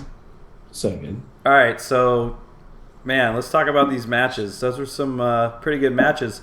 I got to say that in the first game, we pretty much had you dead and buried at some point in that game. And I think everybody on the stream did as well. There was just, Dien had a really excellent draw. He came into money, breakers, all at the start. And it looked like you were kind of on the ropes there for a second. How do you think you were able to pull out of that? I was absolutely on the ropes. I mean, the second that I had, I believe, a Fairchild 2.0 res on the remote server, I installed another Fairchild on archives to shut down Temujin and data suckers. And he whipped that Yogg right out of a street peddler. And my heart sank. There was no way I was coming back from that. So I felt like I had to get a little bit lucky on the remote. So I just started shoving agendas. I was very lucky. I had a lot of my hand was empty. I had a lot of econ cards, especially shipping from Sansan. So I could go low. I could afford to res multiple ice protecting the remote to be able to protect my 3-2 agendas like accelerated beta test and Project Vitruvius. And so yeah, once I saw that Mimic come out to handle Architect, I knew I just had to shove and hope to get lucky. Yeah, for sure. I think the Yogg came from his hand. He actually had the Yogg. Oh, right. Yeah, he started the game with the Yogg in hand. He had the Mimic came off the Street Peddler. That's what he broke the Architect with. The question that I had was there was a run where he ran. You had an agenda in the remote, and he could have stole it, but he decided to jack out after he clicked through the Ravana. Right. He could have, I believe, paper clipped through the Eli. He had like 1 click left and like $4 or $5 or something. And I'm not sure exactly his thought process behind that. I think that he might have thought it was like a Jeeves or something like that, maybe. Well, he had a liberated accounts in hand, so I think that he didn't want to go broke because he felt like he was going to lose tempo, losing all his money and then not being able to stall liberated accounts. So I think he maybe got a little bit. Yeah, he saw the liberated in his hand, and it kind of like it tipped his. And like you said, it could have been just a Jeeves or something like that, and I think he thought the better play was to make sure that he didn't lose any tempo off the credits. So, right. To me, I would go ahead. Well, I was going to say, I would say, and also looking at that scenario, Jonas, the mere fact that you were surprised that he didn't run it, to me, sort of says like, I think I think he rationalized, like you do a lot of time when you're on the runner side, in addition to the liberated consideration, he had to go, I can obviously get into this server. So why would you jam this in here? Like this, that would be a mistake. Which, you can never really know, because sometimes people would just say, ha, ballsy, I play it. Good luck. Can you get in? Do you think I would actually play an agenda? It is an agenda, but you don't think it is.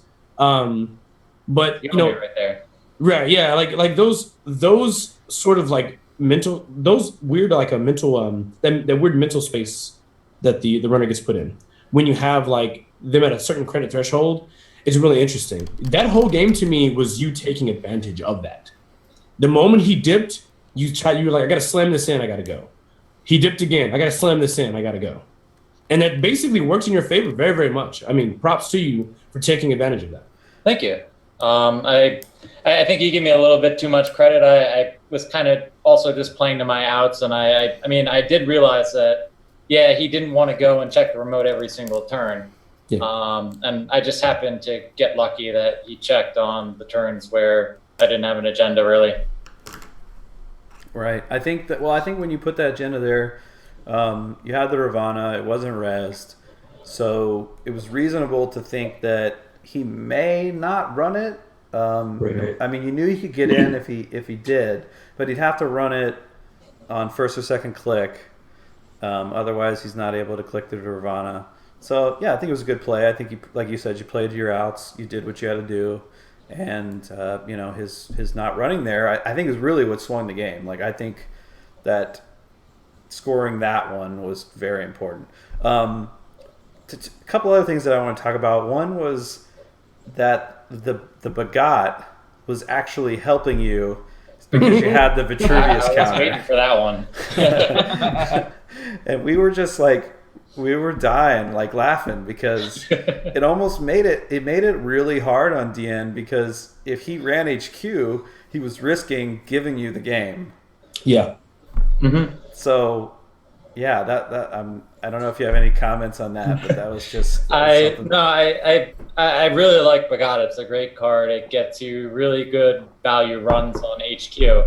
I think that eventually, I don't know what Dien had in his hand, but I definitely think that once he saw the biotic labor, the archive, the shipment, like once he saw a bunch of dead weight in my hand, I don't know, maybe he like switches to trying to burn down R&D as fast as possible, or making it as economical as possible to get some sort of medium action there. I know he was lamenting the fact that he didn't have medium until late, so yeah. I'm not sure exactly what his plays were there.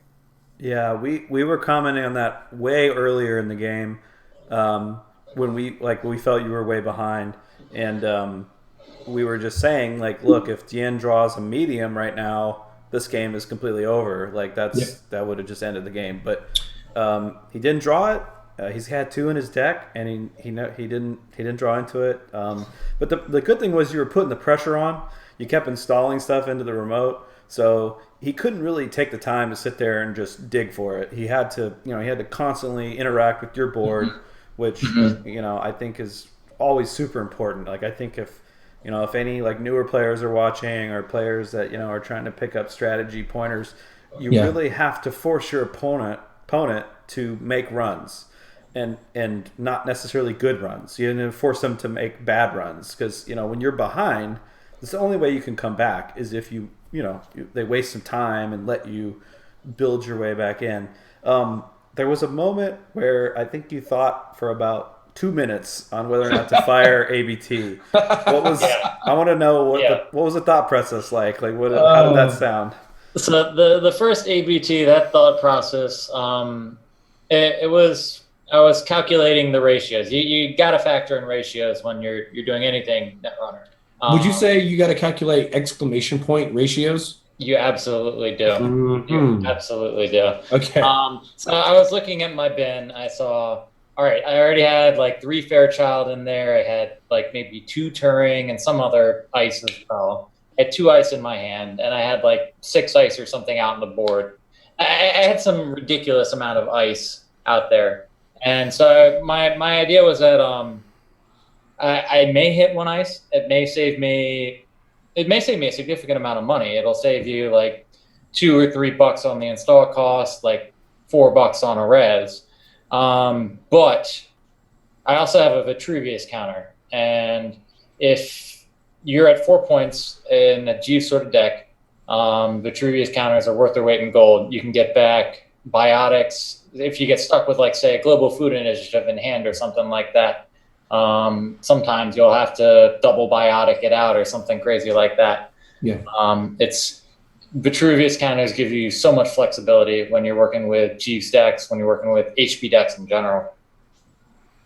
Well, I think that it seemed like in the chat there was a lot of people that were, they were like thinking that you should use it mainly because you had the Vitruvius counter. But I totally agree with you, and I don't know if I would have made the correct decision, but I think you did make the correct decision. I think holding on to that counter ended up being so crucial to the game.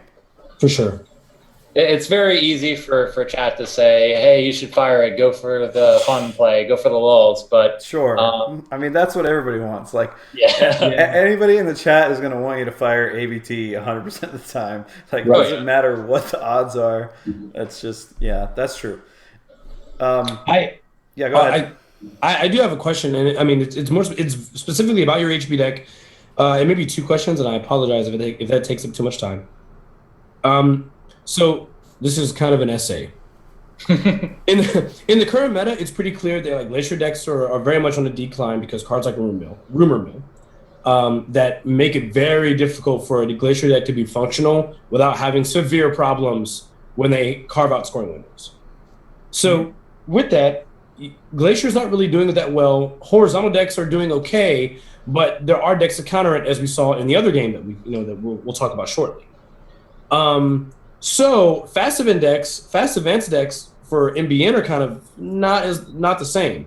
But HB fast advanced decks appear to be thriving with cards like Lateral Growth, like Shimmer from Sansan imported in, Sansan City Grid imported in, and Advanced Assembly Lines and Jeeves. Yep. So my question to you is, when building this deck, was your consideration because there's less Shaper and less Clot that this is really the best choice in this meta right now?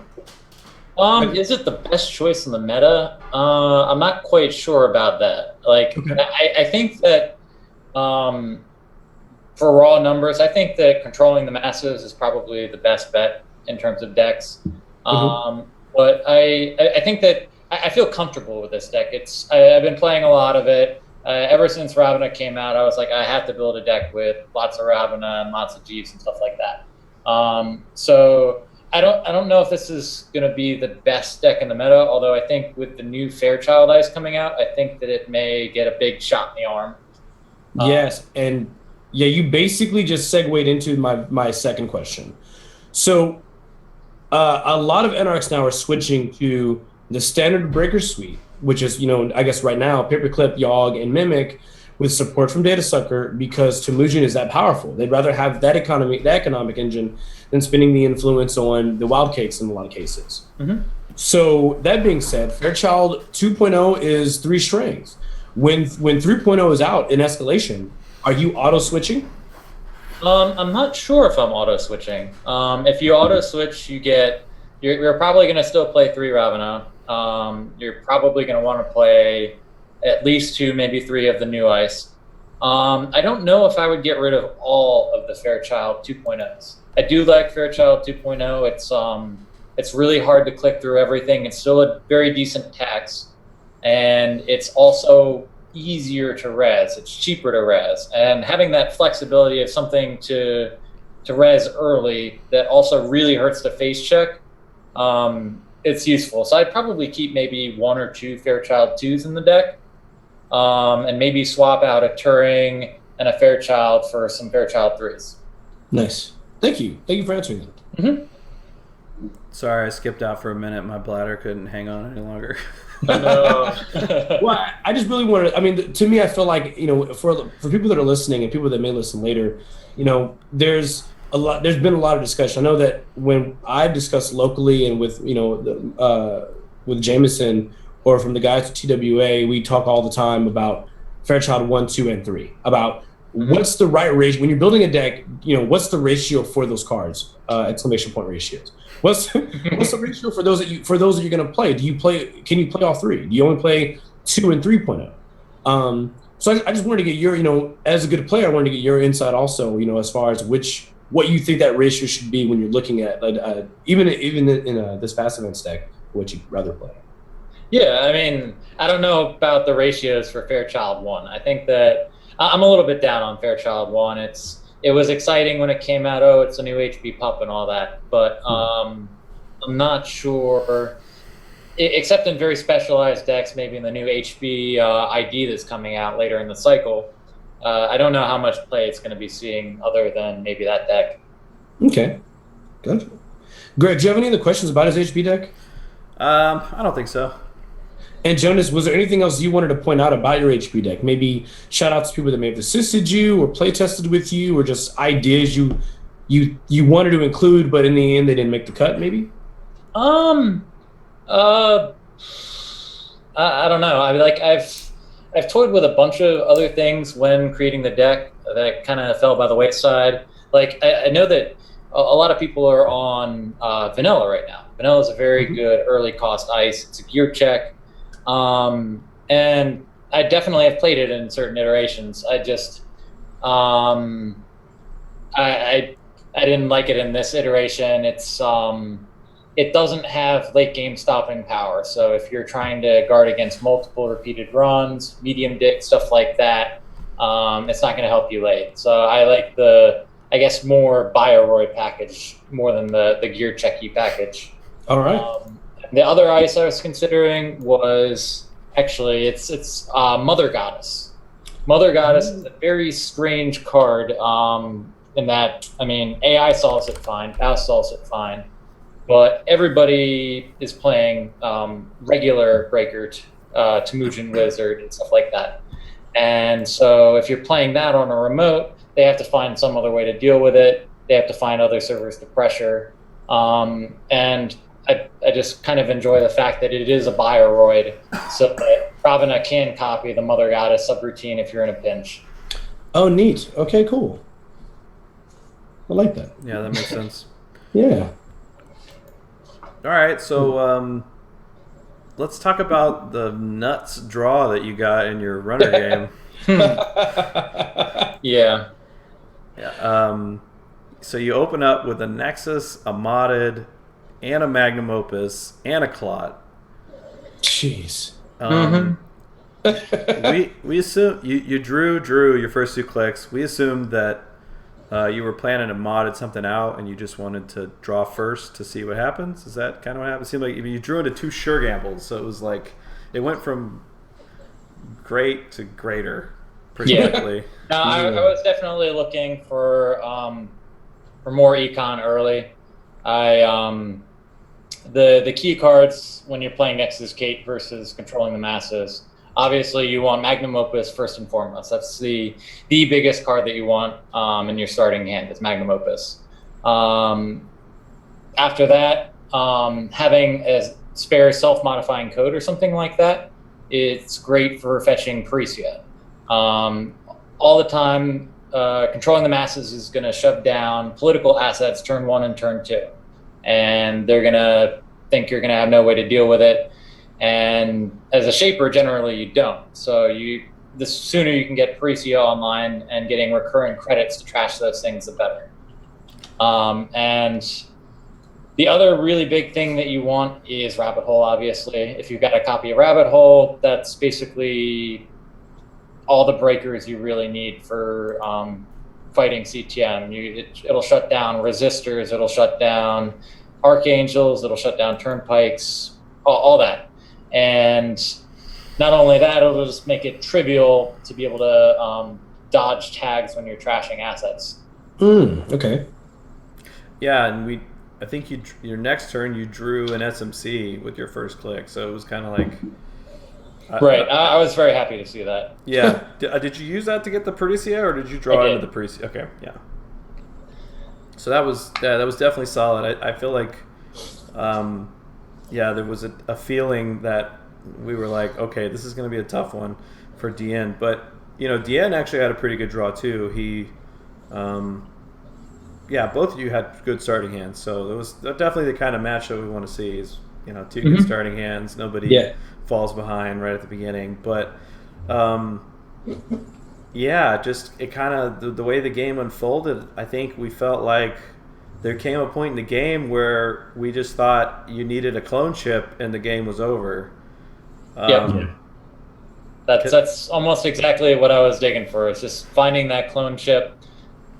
I definitely wanted to make sure that I had plenty of money to be able to dodge any sort of hard-hitting news or something like that. But and I was worried, like in the remotes early, he had installed something else on top, or not on top, but along with the pad campaign, and that turned out to be a San City grid. So I had to deal with that pretty early.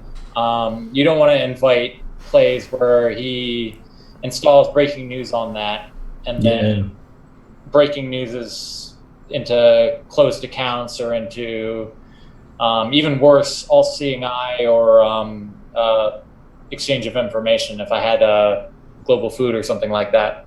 Yes. So I definitely had to deal with that, but I was also worried it was something like, I don't know, a Mumbad virtual tour or something like that too. I didn't know if he was... So they did cross your mind. I'm assuming the first turn, the time I assumed it was a Mumbad was when it was installed on pad. Because I was in my head, I was going, well, he's doing a good job of trashing Econ. I'm pretty sure he's confident now that everything is set up, that he can get in a trash. Maybe Dien's playing on that idea that this could be a Mumbad and Jonas won't run it. And I think you didn't run it for maybe a turn or two. Yep. Yeah, we were kind of like, at the time we said, all right, if he can get the sand to stick, he can get back into this game. And there was a couple turns where you didn't run it, and we thought, okay, maybe he thinks it's a Mumbad virtual tour, so he's avoiding it. And so for a second, we thought, that could be Dien's chance to get back in. But I think eventually, maybe like 3 turns after he installed it, you went ahead and ran it. So that was definitely a pretty clutch play. I think it pretty much solidified the game almost at that point. Yeah. It I don't know. I think that I was just I think I might have had Clot up or had Clot back up then. I don't know what my thought process was, but I think I wanted to, like, if I had to trash that and the pad campaign for some reason, I wanted to be able to not get hard-hitting news by him after that trash on the comeback, because I did see hard-hitting news out of his R&D early, so I knew that was absolutely live. Oh, that makes a lot of sense, because I think at that point in the game, if you would have let yourself get hard-hitting news, that could have been a big game changer. So no reason to do something risky, put yourself in danger. Yeah. Other than that, I guess the strategy was just, I know I have one vamp in my deck, and I know that Dien has only a limited amount of Operation Econ, and sooner or later, when he's drawn through a lot of his deck, he's going to have a lot of money, and I'm going to be able to vamp a whole lot of money out of it. And then I can just start hammering R&D for 2-3 cards a turn after that. Yeah. Vamp is definitely a strong endgame plan for Nexus Kate versus CTM. Sometimes you have to pull the trigger a little bit early if they're threatening moves later or something like that, but it's a pretty good way to shut the door on controlling the masses. You definitely used it to great effect. I think that at some point, I think when you vamped, he was at around 25 to 29 credits. Somewhere in between. Yeah. And I mean, you basically were like, it seemed like his only real choice was, stack ice pretty high to force you to at least encounter a Data Raven or something that you had to deal with. And then when you vamped to 0, it was very much like, well, with that strategy, it's not really going to work here because you have no money. He was going to resort to basically having to click to gain 3, which is rough. Pretty rough. Yeah. Man, really well played. I mean, on both games, I was really impressed by how you handled it on, playing as a HB. The chat, actually, I don't know if you were able to view the chat. The chat was saying that was a very good game between you and Dien, and I totally agree. Thank you. Thank you, chat. It's a lot of those games are kind of nail biters. Like you get the occasional one where you ABT into 3 ice or 3 agendas, but a lot of the games are pretty close down to the wire, especially when you're playing somebody as well versed with Wizard as Dien is. Yeah. Yeah. The man's good. The man is very good. Very good. So I got a question before we wrap this up. I don't want you to give too much away, but you got anything cooking for Escalation next week, or how's that looking? Escalation is... I do have a running bet with... actually, I'm not sure what his name is on... his real name is. You know who Yoshi is on Slack? I think his actual name is Sven. Sven Xylophone, that's right. Yeah, I think it's Sven. Yeah. Well, I have a bet with this wonderful fellow, and I say that Boom is going to win Worlds. I'm a big fan of Boom. I think that there's a lot of potential to be explored with Boom in the upcoming meta. And he's like, no, the old way is best. So I bet him $10. $10 of jelly beans, $10 of charity donations, whatever we're gonna do with it, and so hopefully Boom's gonna win Worlds. I've been playing around with a Boom Blue Sun deck. I believe that Timmy Wong's also been working on a lot of Boom Blue Sun stuff, and so is Kenny Deacons, and they there's a lot of different flavors, but I think that Boom Blue Sun gets a lot of new cards besides Boom as well. For one thing, a lot of people are playing Employee Strike. Employee Strike, as you may or may not know, is really, really, really painful on Blue Sun just because you can't bring back your Oversight AI Ice. Right, yeah. That's true. And so the new card that Blue Sun is getting out of this is Scarcity of Resources. Scarcity of Resources allows you to slow down Temujin, slow down daily cast, liberated accounts. It slows down Temujin Wizard a lot. Yeah. It'll slow down, it'll slow down stuff like False Echo, DDoS, Shapers, and stuff like that. And it's just a really powerful current. And it, especially in Blue Sun, where you're playing not a whole lot of agendas, you're playing a lot of punishment and stuff like that, it makes it very hard for them to actually score agendas. And the fact that it's harder for them to score agendas protects your current and keeps it alive for even longer. And the other thing that they've actually got 2 wonderful pieces of ice for Blue Sun is coming.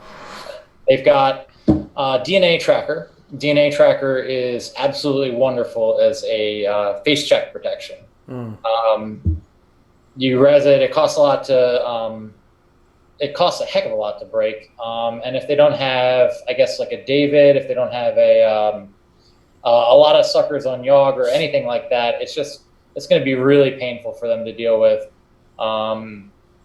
And the other ice that I've been testing, I haven't been testing it a whole lot, but Fairchild 3.0 also is 3 influence out of Blue Sun and has a similar, I guess, kind of face check punishment where they're going to be losing a lot of money. They're going to be maybe even taking a brain damage or just ending the run if you need to keep them out. And I think that Fairchild 3 might actually have a little bit more flexibility in terms of face check punishment. But I think that both are definitely reasonable includes in the new deck. Sure. Well, nice. I hope that Waylon can make a big comeback. That would be that'd be excellent. I know that people have been trying to splash Boom into a NBN for some kind of shutdown shenanigans, but I've actually been testing out quite a bit, and I don't think it's that great. So hopefully Waylon will actually get to enjoy one of their own cards. I'll have to say that you shouldn't necessarily, viewers, you shouldn't necessarily believe his lies. He's trying to lull you into a false sense of security. Boom is a good card, and I think that even if we go into Worlds with just escalation and nothing more, I think that it has a lot of tools, and I think that you can have a lot of tricky, not only combos with power shutdown, but I mean, you can have Blue Sun playing mid-seasons and Consulting Visit. I mean, there's a lot of tricky stuff that you can do with Boom, and I wouldn't be surprised if somebody came up with something very punishing with Boom. Wow. Nice. Getting me excited. I like to see. I don't know. Like, this may be little known fact about me, but only tournaments I've ever won were with murder decks. So that's kind of like my favorite thing in the whole world as far as corps go. So if there's, you could probably bet that if there's a Boom deck that is pretty good, I'm gonna try to find it and play it. So excellent. All right. I wish you well in your quest. All right. Any other comments or shout outs before we wrap this up? Yeah, I actually do have one shout out. I owe everything for playing Nexus Kate to my DC metamate, Ethan. Ethan, you may know him as Dogs on Slack. Okay. Yes. He is a very, very strong Nexus player. He, I believe, placed fourth in nationals. He placed like second in a bunch of other. He placed second in New York, I believe it was. Second to Dien, maybe, and he top eighted a bunch of other regionals too. He's a really good player, and he's taught me everything I needed to know about Nexus Gate. He's a really good player, and he's got, I believe he's about to be coming out with an article on stimhack.com, possibly sometime next week. So keep your eyes peeled for it. It's going to have a lot of interesting information as a primer for being able to play Nexus Gate. Wow, that sounds awesome. Yeah, that sounds great. Definitely be checking that out. I look at the Bet Runner. Are you not attending Worlds this year? I'm not attending Worlds this year. I'm getting married the next weekend. So. Wow. Well, congratulations, man. Yeah, dude. Congrats, man. That's amazing. Thank you. So I have to channel my deck building prowess into a more of a wedding building prowess, and so hopefully everything goes well with that, and hopefully all of you guys have a wonderful time at Worlds and at King of Servers as well. Thank you. Oh yeah, for sure. All right, Jonas, thanks for coming on. Thanks for participating in the tournament. We're gonna look forward to seeing you continue on, and good luck to you and the rest of it. All right, thanks a lot, Greg. Thanks, Hollis. No problem, bro. No problem. All right, Hollis. Let's go ahead and wrap this thing up. What got any final comments that you want to say? Yeah, I mean, both those games, I really like watching both those games because they showcase two things to me. One was, of course, in general, it showed, even when things look kind of grim on the corp side or even as a runner side, you kind of have to stick through it and just try your best to play to your routes. At any point in time, Jonas could have said, whatever, I don't care, I'm going to lose this game, it's just stupid. And that would have been the wrong call because he found, he was able to carve out windows. He was able to take advantage of the board and really play the game at the best of his ability. I think that's what you kind of have to do when things are looking grim on the, on the corporal runner side.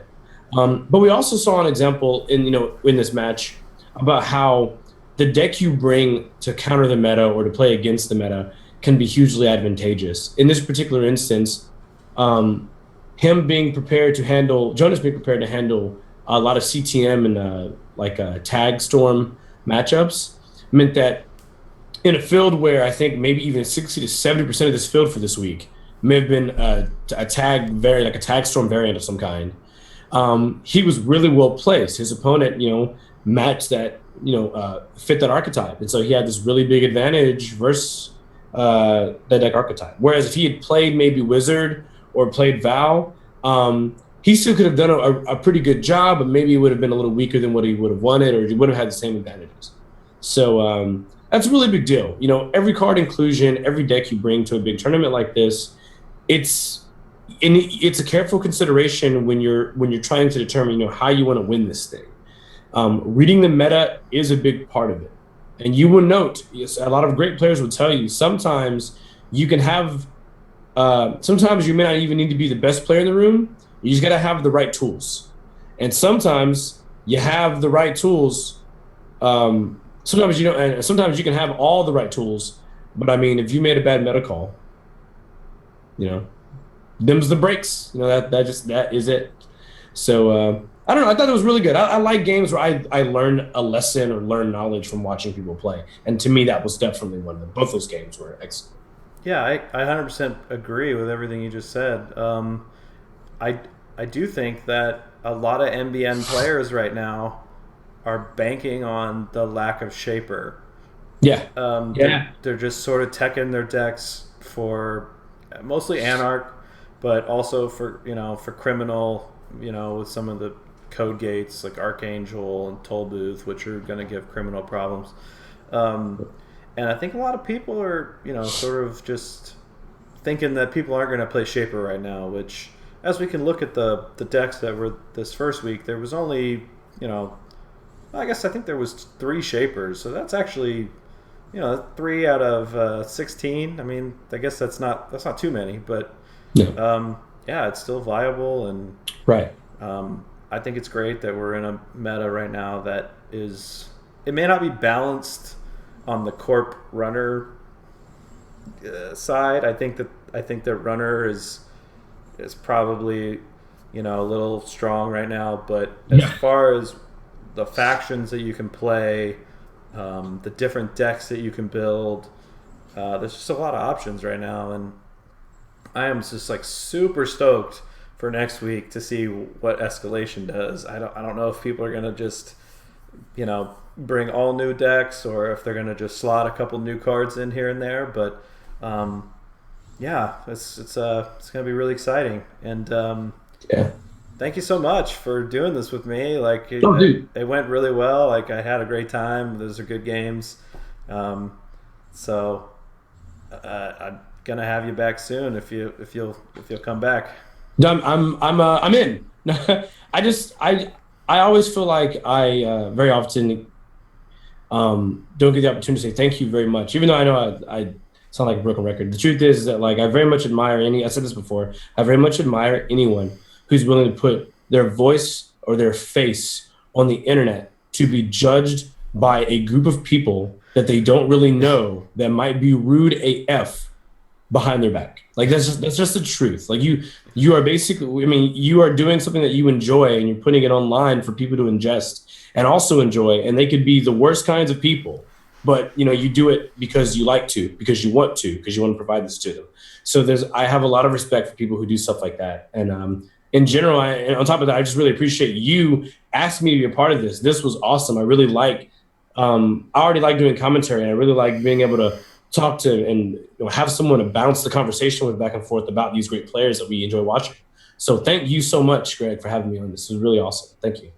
Yeah, thank you. Yeah, I mean, I know you probably have to see all the comments and stuff because you do a lot of stuff on the internet. Like, and I've done before this. I used to stream some D&D content and stuff. And cool. Yeah. Like 90% of the feedback you get is just like rude and negative, and like, it can be like disheartening because you're just like, I'm just trying to like provide content that people can enjoy. I'm not getting anything out of it. I'm not making any money. I'm just spending my time. So so right back at you, man. Like, I honestly don't know that there's anybody else that puts in as much time as you, as far as like putting yourself out there and doing all kinds of good stuff. No, I mean that as I appreciate it. I really do appreciate it.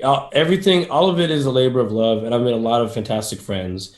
It's just a chance for me to really give something back, and I appreciate you saying that. It's very nice.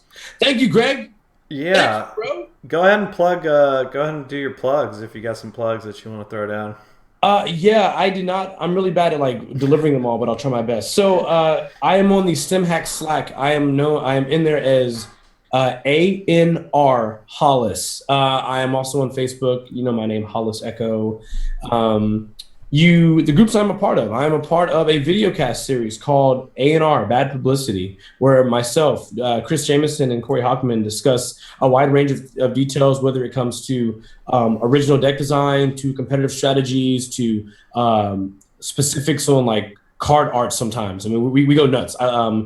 It's definitely one of my favorite things that I do. That is ANR Bad Publicity on YouTube. YouTube.com/ANR Bad Publicity.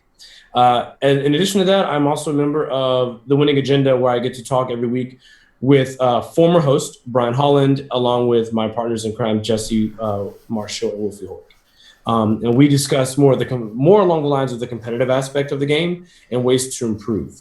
You can find us at thewinningagenda.com, I do believe. You can find us on Twitter at The Winning Agenda. And please, we also there's a Patreon for both of those. So while I'm not forcing anybody to give me money or the groups I work with money, the point is that making this content is expensive. The equipment is expensive. Hosting it online is also monthly cost, things like that. So if you guys enjoy the content and you're willing and happy to donate, we would love that. We love also feedback about what we're doing and how we're doing. And thank you to everyone who listens to any of that content. Thank you so much. Great. All right. Now I know that I'm going to go donate to you guys' Patreon awesome. This week because I haven't done that yet, and I've just totally abused the shit out of listening to TWA. So when I started playing this game, that was like one of the first things that I found that I was like, all right, these guys know what they're talking about. So. Awesome. That makes us feel good. We are happy that people listen to us. And they're not in the background saying, you guys just sound like bumbling idiots. We really appreciate that. All right. Well, thanks for everybody that tuned in. We're going to be back next week with a featured match. I'm not exactly sure who it's going to be yet, but we're going to figure that out. And we'll be back every week streaming. And thanks everybody for tuning in, and have a good night. Thanks everyone. Have a great evening.